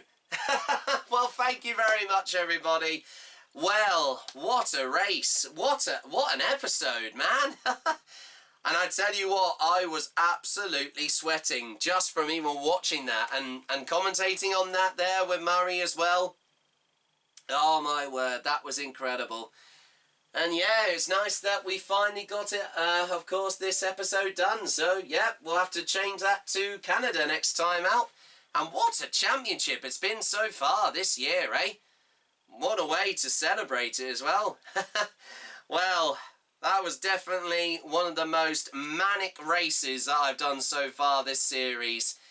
And, well, if that one's anything to go by, I hope it's not going to be as eventful, or maybe as eventful when it comes next time out here on this series. But like I said, next time out we'll be heading to Canada and Montreal for the Canadian Grand Prix.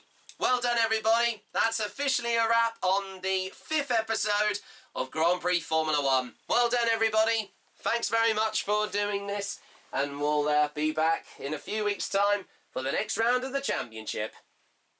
And cut.